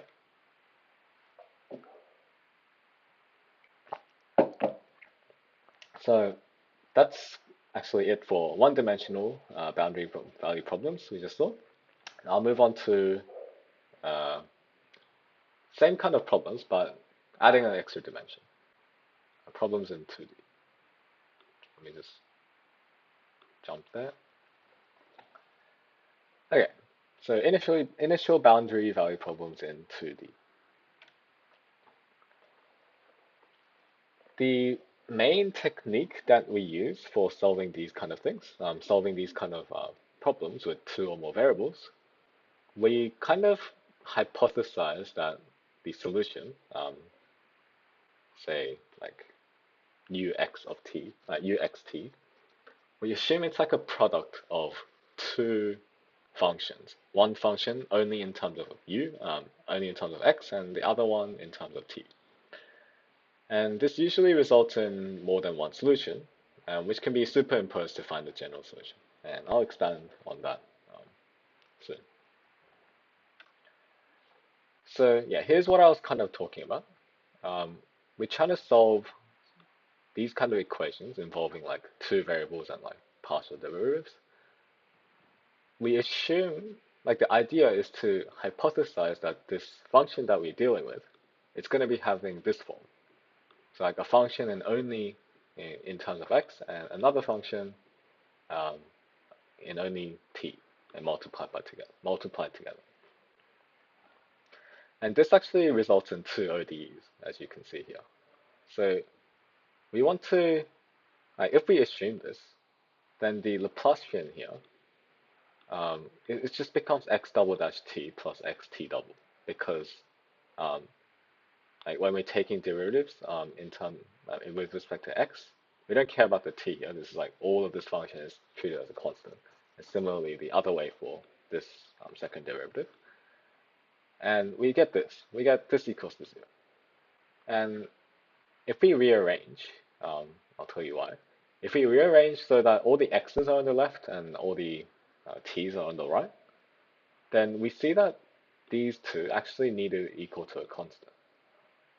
Because the left-hand side is a function of only x, the right-hand side is only a function of t, so there's no way for these two functions to be equal unless they're equal to a constant. Like let's say like if it wasn't a constant, like let's say they were equal to something not a constant, then like there's going to be either an x in it or a t in it, but both of those cases are impossible because each side only has one kind of variable.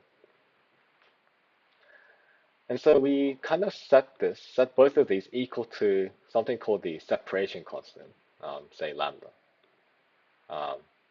Yeah, so like if we do that, then we get like two ODEs in only one variable. And we just solve these separately.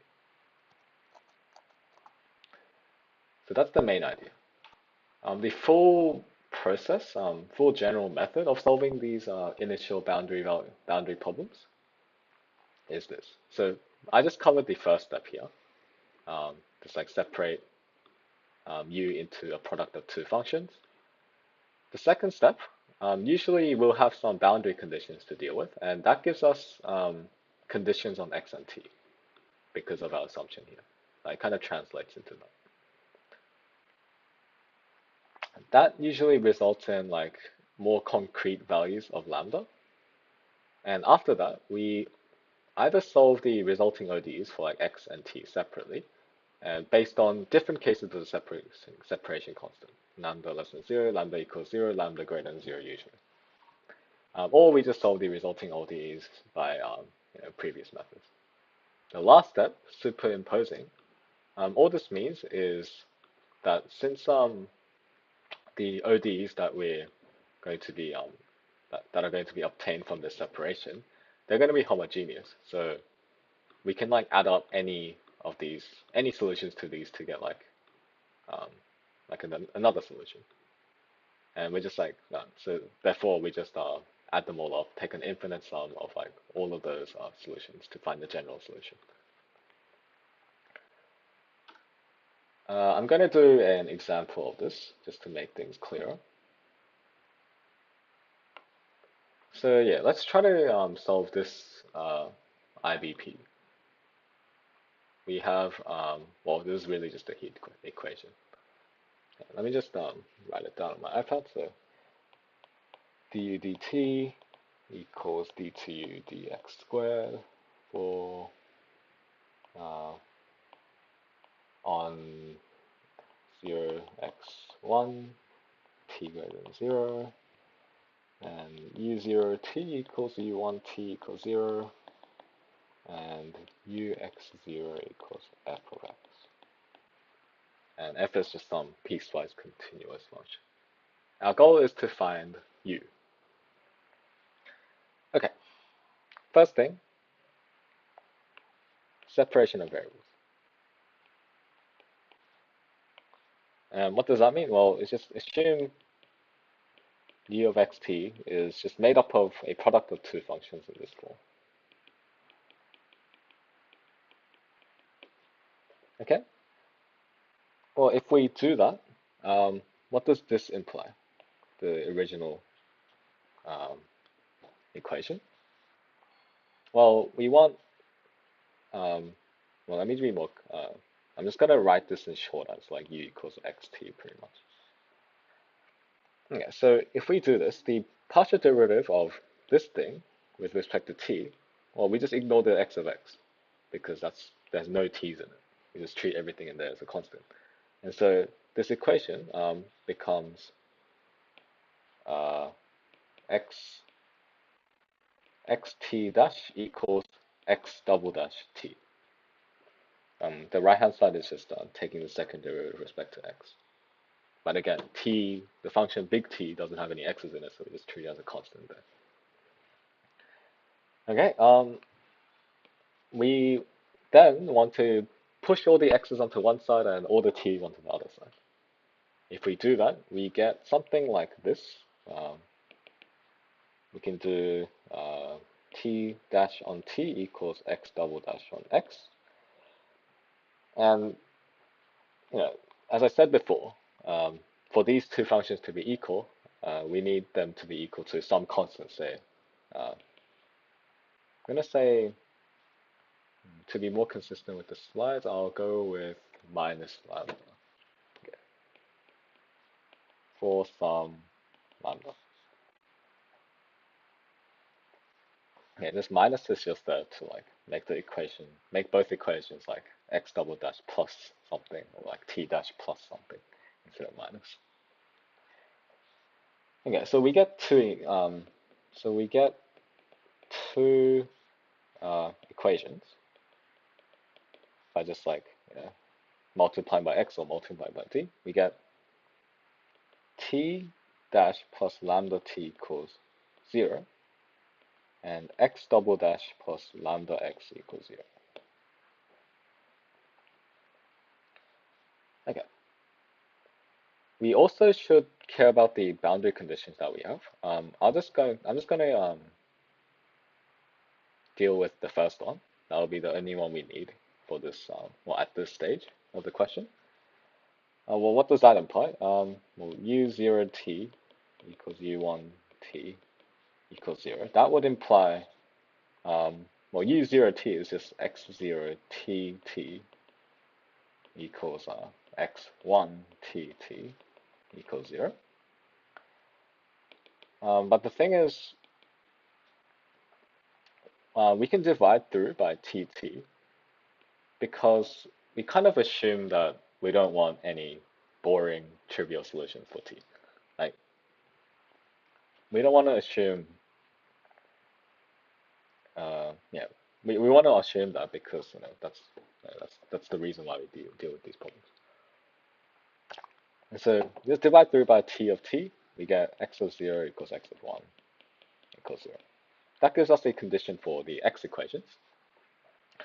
The other boundary condition that we have, that ends up not being so helpful at the moment. It ends up being, I'll just do it anyway. That ends up being x of x t of 0 equals f of x, and that doesn't really give us many conditions on t. Let's just like leave it alone for now. I'll just label it as star. Okay, so that's separation. The main thing we need to note is that we get two equations here along with just one useful condition on the x's. So next step, we actually have to solve these two equations one by one. And for now, it makes sense to just do the x's first because we have a condition here. That'll be more helpful for solving the t's later. Okay. Actually, according to the slides, step 2 was like deciphering the boundary conditions. Step 3, we would actually solve it. So solve for x, as it seems easier.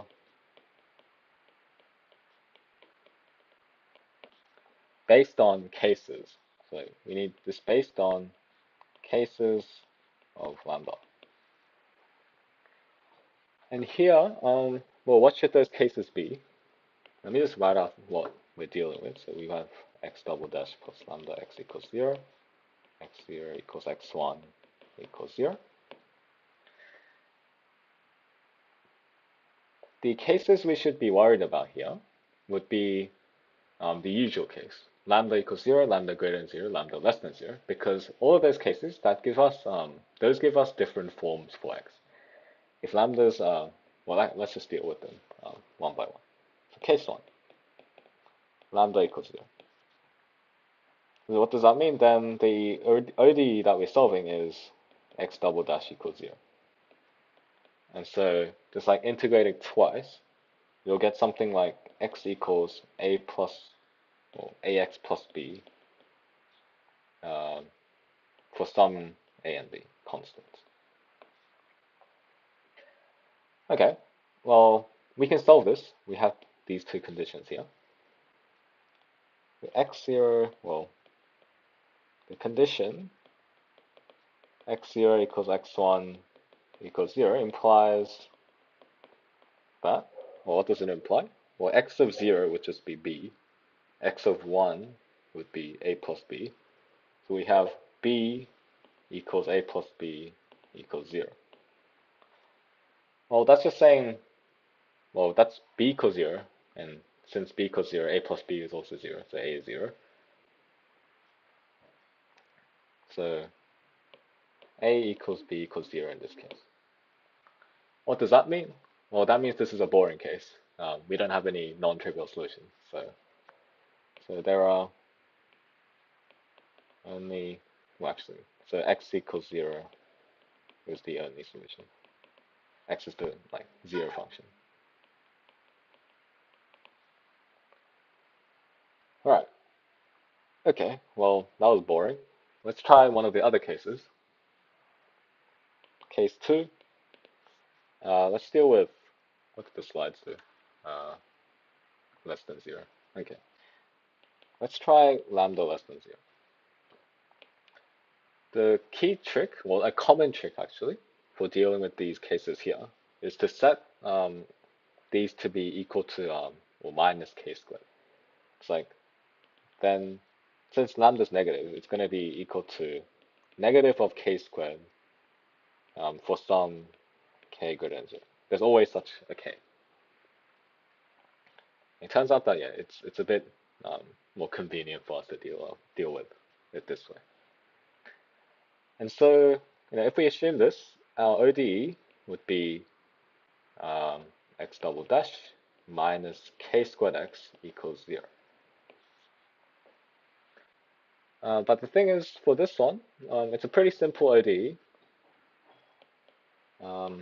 which gives us general solutions. X equals a e to the x plus b e to the minus x. Right? Again, we just use the conditions over here to find out what a and b should be. So the condition x0 equals x1 equals 0 implies that, well, what's x of 0? That's a plus b. What's x of 1? That's ae plus be minus 1, like be to the minus 1. And we want both of those to be 0. The first one, a plus b equals 0, that implies a equals minus b.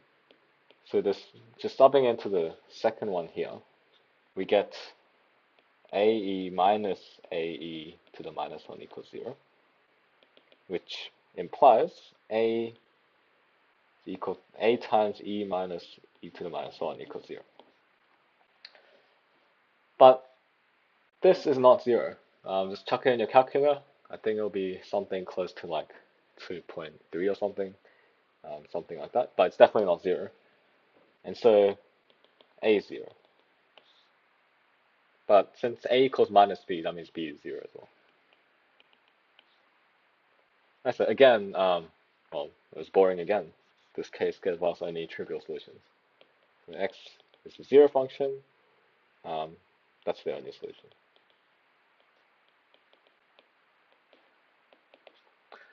Okay, hopefully the next case is more interesting. So the only remaining case is when lambda is greater than 0. And again, just for convenience, well actually, I have made a mistake here. There should be k here. It's a to the k, b minus k. But the same sort of conclusion happens. Because this thing here is the, it's like proportional to shine of k, but k is positive. We assume k positive here. And so that's already, like, this is still greater than 0. And so that gives us a equals 0, b equals 0 anyway. Yeah, sorry about that. But yeah, the reason why we do the k squared here is because we don't want square roots in the exponents. Yeah, so for this case, we do the similar thing. If lambda is greater than 0, then lambda is k squared for some k greater than 0. This means that x double dash plus, or plus this time, not k, minus, x double dash plus k squared x equals 0. What does that mean? Well, again, this is a pretty easy ODE. The general solution would be x equals a cos kx plus b sine kx for some a and b. And again, we use the conditions. So x equals, well, x0 equals x1 equals 0 implies, what does it imply? X of 0 is a, x of 1 is, what is it? A cos k plus b sine k.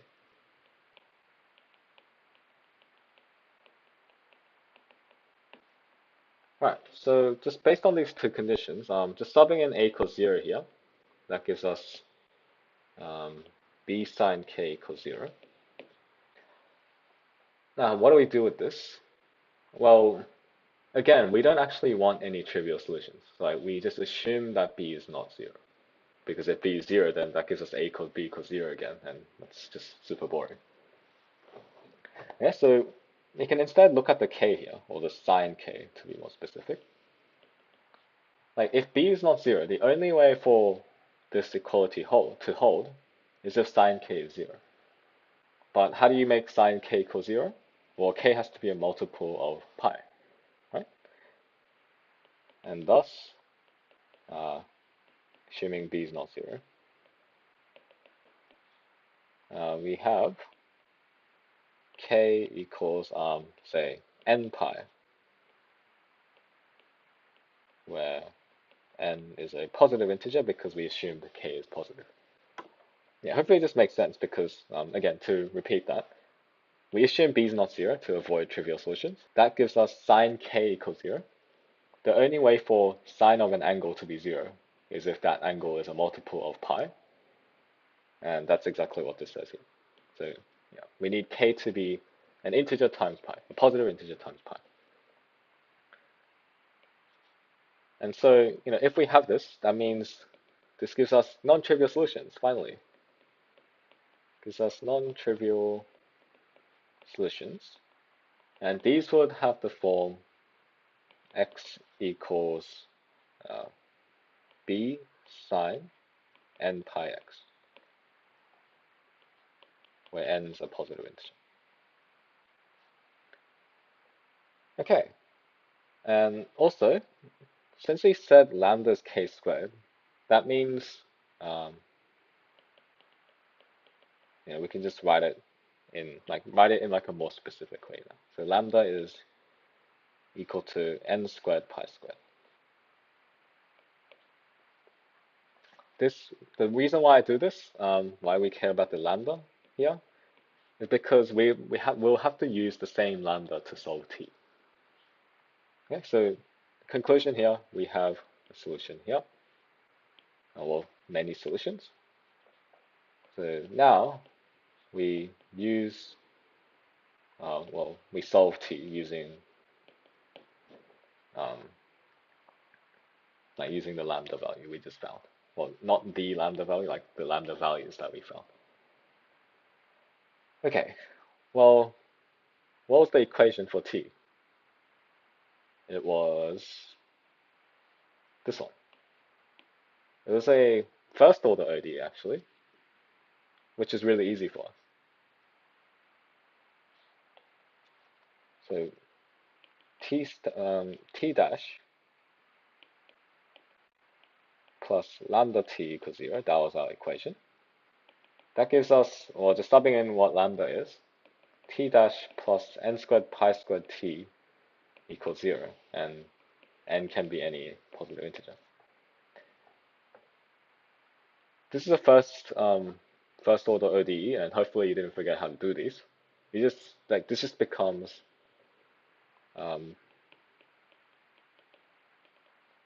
t being equal to the exponential of the minus of n squared pi squared t. I think there should be like a c here. Don't forget the constant. C e, yeah. Okay, well, that was quick. That's actually it for t. What's left to do?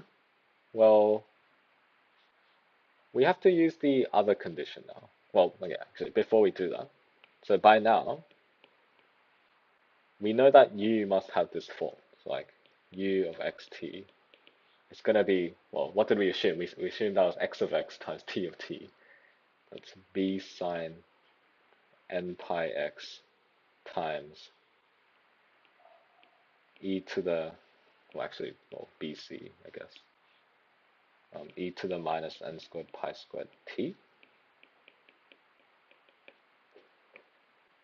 Can be any of these. But we need to apply the other boundary condition now. Let's move up, see what that was. It's this thing here. We now need to make use of the star equation here. We want x of x, t of 0 to be f of x. Okay, we want, x of x, t of 0. We want, that's just u of x, 0. Remember from star, we have ux0 equals fx. That means, I'll just sub it in. We get bc, well actually before I do that, sorry. We can do the superimposing first actually.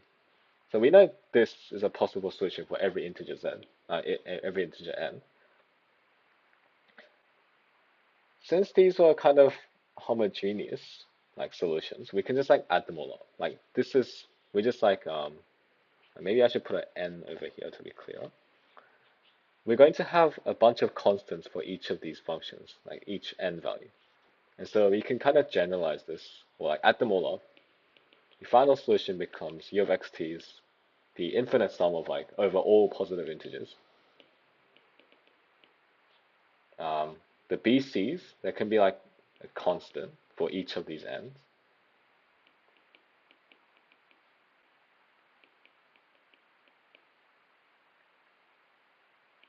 Pi squared t. Yeah, so that forms our entire solution. Now we can use the other boundary condition, which was ux of 0 equals f of x. That implies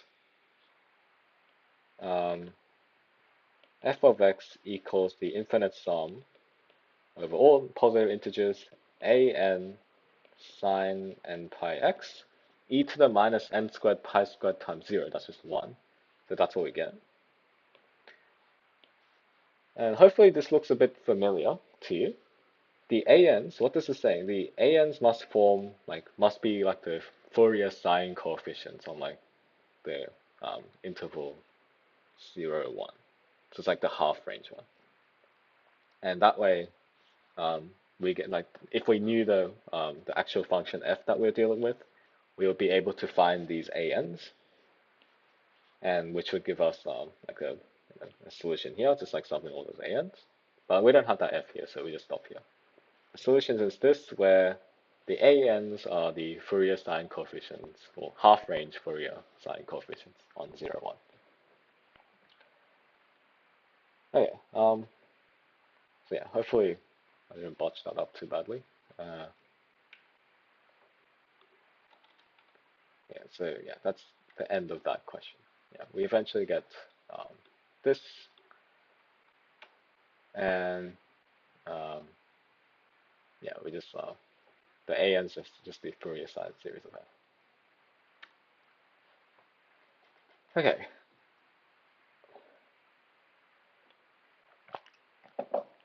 Okay, sometimes when we deal with these kind of problems, we might get problems in terms of polar coordinates and that deal with the Laplacian. And it happens that the Laplacian for u to find in polar coordinates is actually this. It's not as simple as just the second derivative with respect to r plus second derivative of u respect to theta. It's more involved, but it's just a formula, you can just use it. I have this example here. It's very like it's like the similar sort of style of IBPs that I just dealt with. So yeah, this is in polar coordinates. So the only difference, like everything we did would be pretty much the same. Like we do this in the same way as before. It's just that when we translate this into the separated variables version, we're going to have to do a bit more to find like what this actually means. And for this example, it turns out that this over here gets turned into this. And that's just using the formula. Just trust me, if you use the formula for the Laplacian and polar coordinates, then you'll get this. The first thing here, this just comes from, this just comes from the fact that u is continuous. And because we're dealing with the polar coordinates, we need it to be periodic in the theta, because like this, like r theta is like the same point as like r theta plus 2 pi. And so like if these values are different, then that's definitely not continuous. That's like it's like jumps in the function. But yeah, anyway, those two conditions, they just give us these two equations. The idea here is like really the same. This is just a way of deriving that second thing. But we, follow the same idea of, pushing out everything in terms of r onto one side and pushing out everything in terms of h on the other side. And it looks like we can just factor out the h and have this inside and plus rh dash dash. We want that to be 0. Well, the thing is, this is just in terms of r. This is in r and these are in h. We can just divide through and get this equality. And again, it just looks a little bit different, but the ID is the essential ID is still there. Like the left-hand side is just a function of r, the right-hand side is a function of h only. And so the only way they're going to be equal is if they are equal to some separation constant lambda, just as before. Same sort of deal. And again, because of that, we get a similar situation of having two separate ODEs, all both of them in one variable. And again, we just solve. I guess we can like make a smart guess as to which one will be easier to solve, and like gives us lambda, and then apply to the next one. And in this case, it turns out that because R is a Cauchy-Euler ODE, as you can see, we should be finding h first because we want to know what lambda is. Because like the lambda appears here as well. Like it'll be pretty hard to solve the Cauchy-Euler thing first and get a useful result for lambda. So to find h first, well, it's much simpler anyway. You should just go with this. It's like the same sort of equation, but we have the added condition of h being periodic. And that gives us, well, considering all three cases of lambda, lambda equals 0, that gives us lambda as a constant. And lambda greater than 0, that gives us lambda is equals to k squared, where k is greater than 0.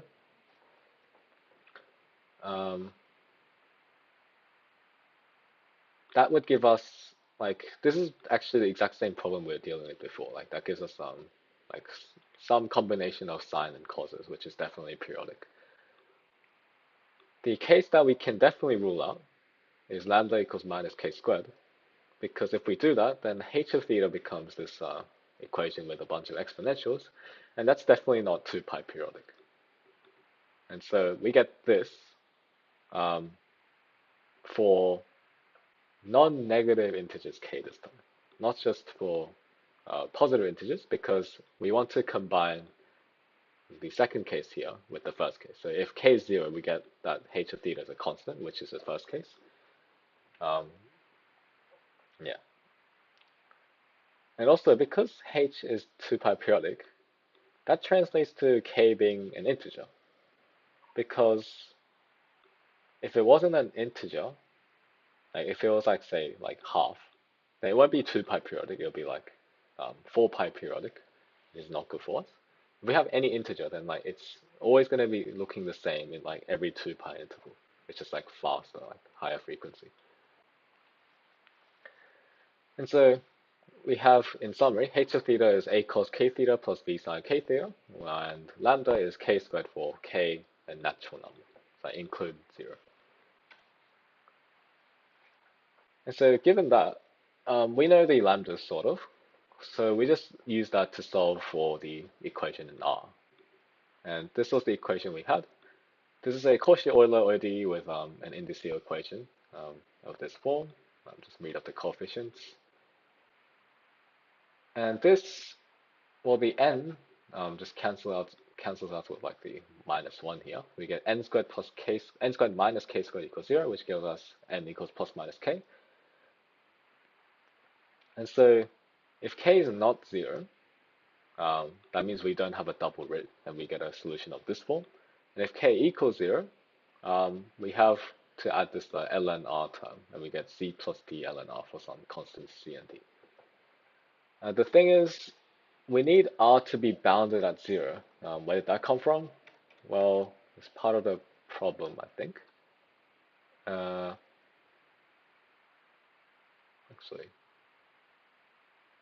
oh yeah, okay. So we want r of r to be, okay, for it to be continuous. For u to be continuous, like it should be bounded. So I guess, and so yeah, this case can be ruled out, and d equals 0. if d wasn't 0, then like it won't be bounded at I equals 0. You're taking like, you're doing 1 over 0 to the k, which is not good. And so we get R of R is just simply c times r to the k for some constant c, and k is just a natural number again. And since we assume that u is just the product of these two, the general solution, by just taking the sum of all of these possible solutions for r and h, which is like a cos, or h was this for natural numbers, r was just r to the k, times some constant c, but like we can just combine the c into these ak's and bk's. So yeah, we end up having this. So this a0 also, this just comes from the fact that we have a constant solution as well for h. Okay. And so we now use the second boundary condition we had, or other condition, which is this. Just subbing in r equals 1, that gives, well, that just like makes this disappear. We get u of 1 theta, or f theta, equals a0 plus this sum here. And therefore ak and bk, again, familiar looking, they're going to be the trigonometric Fourier coefficients of f. So if we knew f, then we could find ak's and bk's, and that would form our full solution. Okay. Alright, the final topic I'm going to cover today is elliptic operators. So before I get on to that, to talk about ellipticity, we need to have some sort of general form of any partial differential operator, like in 2, like that's order 2 at most. So you can do it like this. The negative sign, don't worry about it too much. That can just be made up for these over here. But basically, what this is saying, we can represent any second order partial derivative of u with this double sum. It's like every pair of these, it can be the same or different, but that'll give us all these possible second order partials. The single sum here, that would give us all the possible first order partials. The third one is just just like not taking any derivatives. So if we let A be the matrix formed by these ajk of x, it's like the coefficients of each of these partials. Not this one, don't care about this one, just these ones. We can define what it means to be elliptic. So I think of the matrix as like with these functions, like the j row and kth column. We say a second order linear partial differential operator like this, it's elliptic in some set omega if there exists some c greater than 0, so that for all x in this omega and y in Rd, where d is the like how many entries there are in x, like x is in Rd as well. Omega should be a subset of Rd actually. Yeah, so if for all of these, if we have this inequality hold, then we say that's elliptic. This definition is very painful. It's pretty hard to understand. So thankfully, there's actually a theorem that has an equivalent definition. So let's say for that matrix A that was formed by those ajk coefficients, we let the symmetric part just be A plus AT onto, like A transpose onto. That's actually just definition. The symmetric part of any matrix, you just get it by this. We also care about the eigenvalues. So we let lambda 1 all the way up to lambda d, let them be the d eigenvalues of the ASY matrix. If we do that, then the operator is elliptic on omega if and only if, same kind of thing, if there's a c greater than 0, so that for x in omega and for each eigenvalue, those are all greater than or equal to c, evaluated at every single vector in omega. I guess one confusing part of this definition or theorem is that like why would we separate out the c greater than 0 and like the greater than equal to c? Like, why don't we just say greater than equal to 0? Well, I mean greater than 0. Well, it's because the eigenvalues, they can approach 0 on this set, and so we need them to be bounded away from 0 for this theorem to work. Okay, so let's do some example here. We have this partial differential operator. We have a bunch of coefficients on like some second order partials, also some first order partial. We want to see if this operator is elliptic on the interval 0 to 1. Okay, and yeah, so here the x's, like, they're meant to be vectors, but in this case they're in just R, so like we're dealing with an interval. Yeah, so the first step, we just try to use the theorem. We want to find the, I guess, the A matrix corresponding to this. Now remember, the A's, like the AJK's, remember, from over here, they're the coefficients of each of the second order partials, with a negativism at the front. So what that means is that, for example, this is like partial 1, partial 1. So it's saying 2x plus 4 should be at the first row, first column of A. That's what happens here. 3, that's the coefficient of partial 1, partial 2. That's saying 3 should be the, well, minus 3, because we needed that minus on the double sum before. Minus 3 should be on row 1, column 2, which is over here. Same sort of thing for this one, that will be minus 1. And here, row 2, column 2, we get 2x plus 1 because of this minus thing. Okay, we don't care about the other stuff. We only care about the second order partials. So we have A here. Now we need to find the symmetric part to apply that theorem. The symmetric part is just A plus its transpose over 2, and you get this symmetric matrix, hence the name, symmetric part of A. And it turns out that just solving for when ASY minus lambda identity, if they're like solving whether that determinant is 0, you actually get that the eigenvalues are 2x and 2x plus 5. However, there's no c greater than 0, so that 2x is greater than or equal to c for all x in this interval, because we're dealing with an interval with 0 on one end, we can get 2x like arbitrary close to 0, so we can't have a constant that's like it's always greater than or equal to, where that constant is greater than 0. And so by that theorem, the operator is an elliptic on omega. Just reiterate that. The theorem, it says, we require every eigenvalue evaluated at every point, like every element in omega. We need that to be greater than or equal to c for some c greater than 0. But here we can't do that. This particular eigenvalue, we can evaluate it at some points in omega, and there's no way of finding a constant that's greater than or equal to, where that constant is greater than 0. If that's hard to understand why you can't find such a c, well, just give me any c, like say like 0.0001. Doesn't matter how small you get to, you can always make x like less than like half of c, and like this inequality is like not satisfied.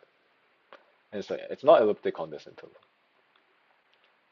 But based on that observation, it is elliptic on these kind of intervals, because we have that bound here now.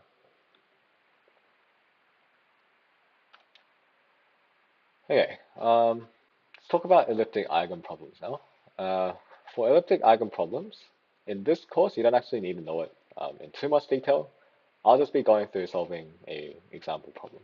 And it's very, very similar to the previous, like the big problem I went through with the separation of variables and stuff.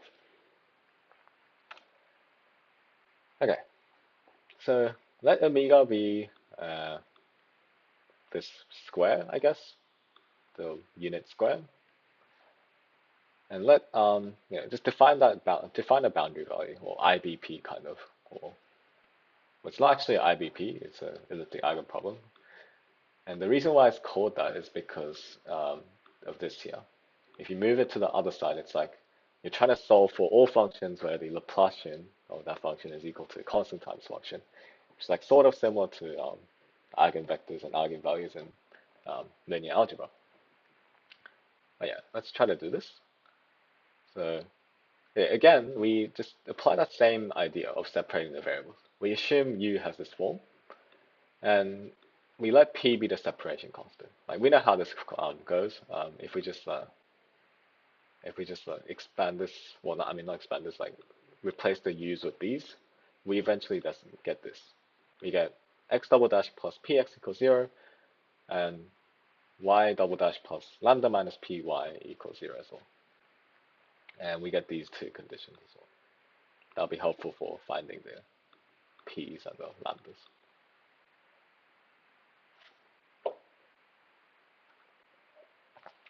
So here, x looks a bit more simpler because of like there's only p in it instead of lambda and p. So let's just solve it first. Again, this is very similar to what we've already seen. We deal with for three cases of p. P equals 0. Eventually we have that let's say x equals b for some constant. It's like we only have the constant solution for case 1. Well, that's better than the non-trivial solution, I guess. For case 2, we just like solve it in that way we've seen before, and we eventually get that x has to be in this form, a cos m pi x for m a positive integer, where p is k squared, so m squared pi squared. And similar thing for case 3, if p is negative, this apparently gives us the trivial solution. I'm not going to go through the details because it's so similar to previous questions. And so yeah, we kind of ignore this case. So in summary, we see that x must either be constant or it must have this form. But we can combine this. We can let m be 0 as well. Just like allow m to be 0, and that will give us x equals a, like the constant solution. And so we have x equals a cos m pi x, where m is a natural number and p is m squared pi squared. Okay, that's good. We've solved for x, and for well, we found some values of p that works. Now we can deal with y. So remember y, the equation was y double dash plus lambda minus py equals 0. So let's just, for convenience, let mu be lambda minus p so we get this more familiar looking equation. And again, we do the same three cases. Mu equals 0, mu equals k squared, and mu equals minus k squared. Just dealing with these conditions and like the other conditions on y that we found before, these ones. We eventually get that mu being greater than 0 gives us non-trivial solutions. That's the only case where that happens. And we have y equals a sine n pi y, where n is a positive integer. So mu is n squared pi squared. And so yeah, in summary, we get y equals a sine n pi y for n positive integer and mu equal n squared pi squared. So that's again good. We have solved for y, we have already a solution for x. We know what p is, we know what mu is, so that gives us lambda as well. So for each of these natural numbers m and positive integers n, we have that lambda here.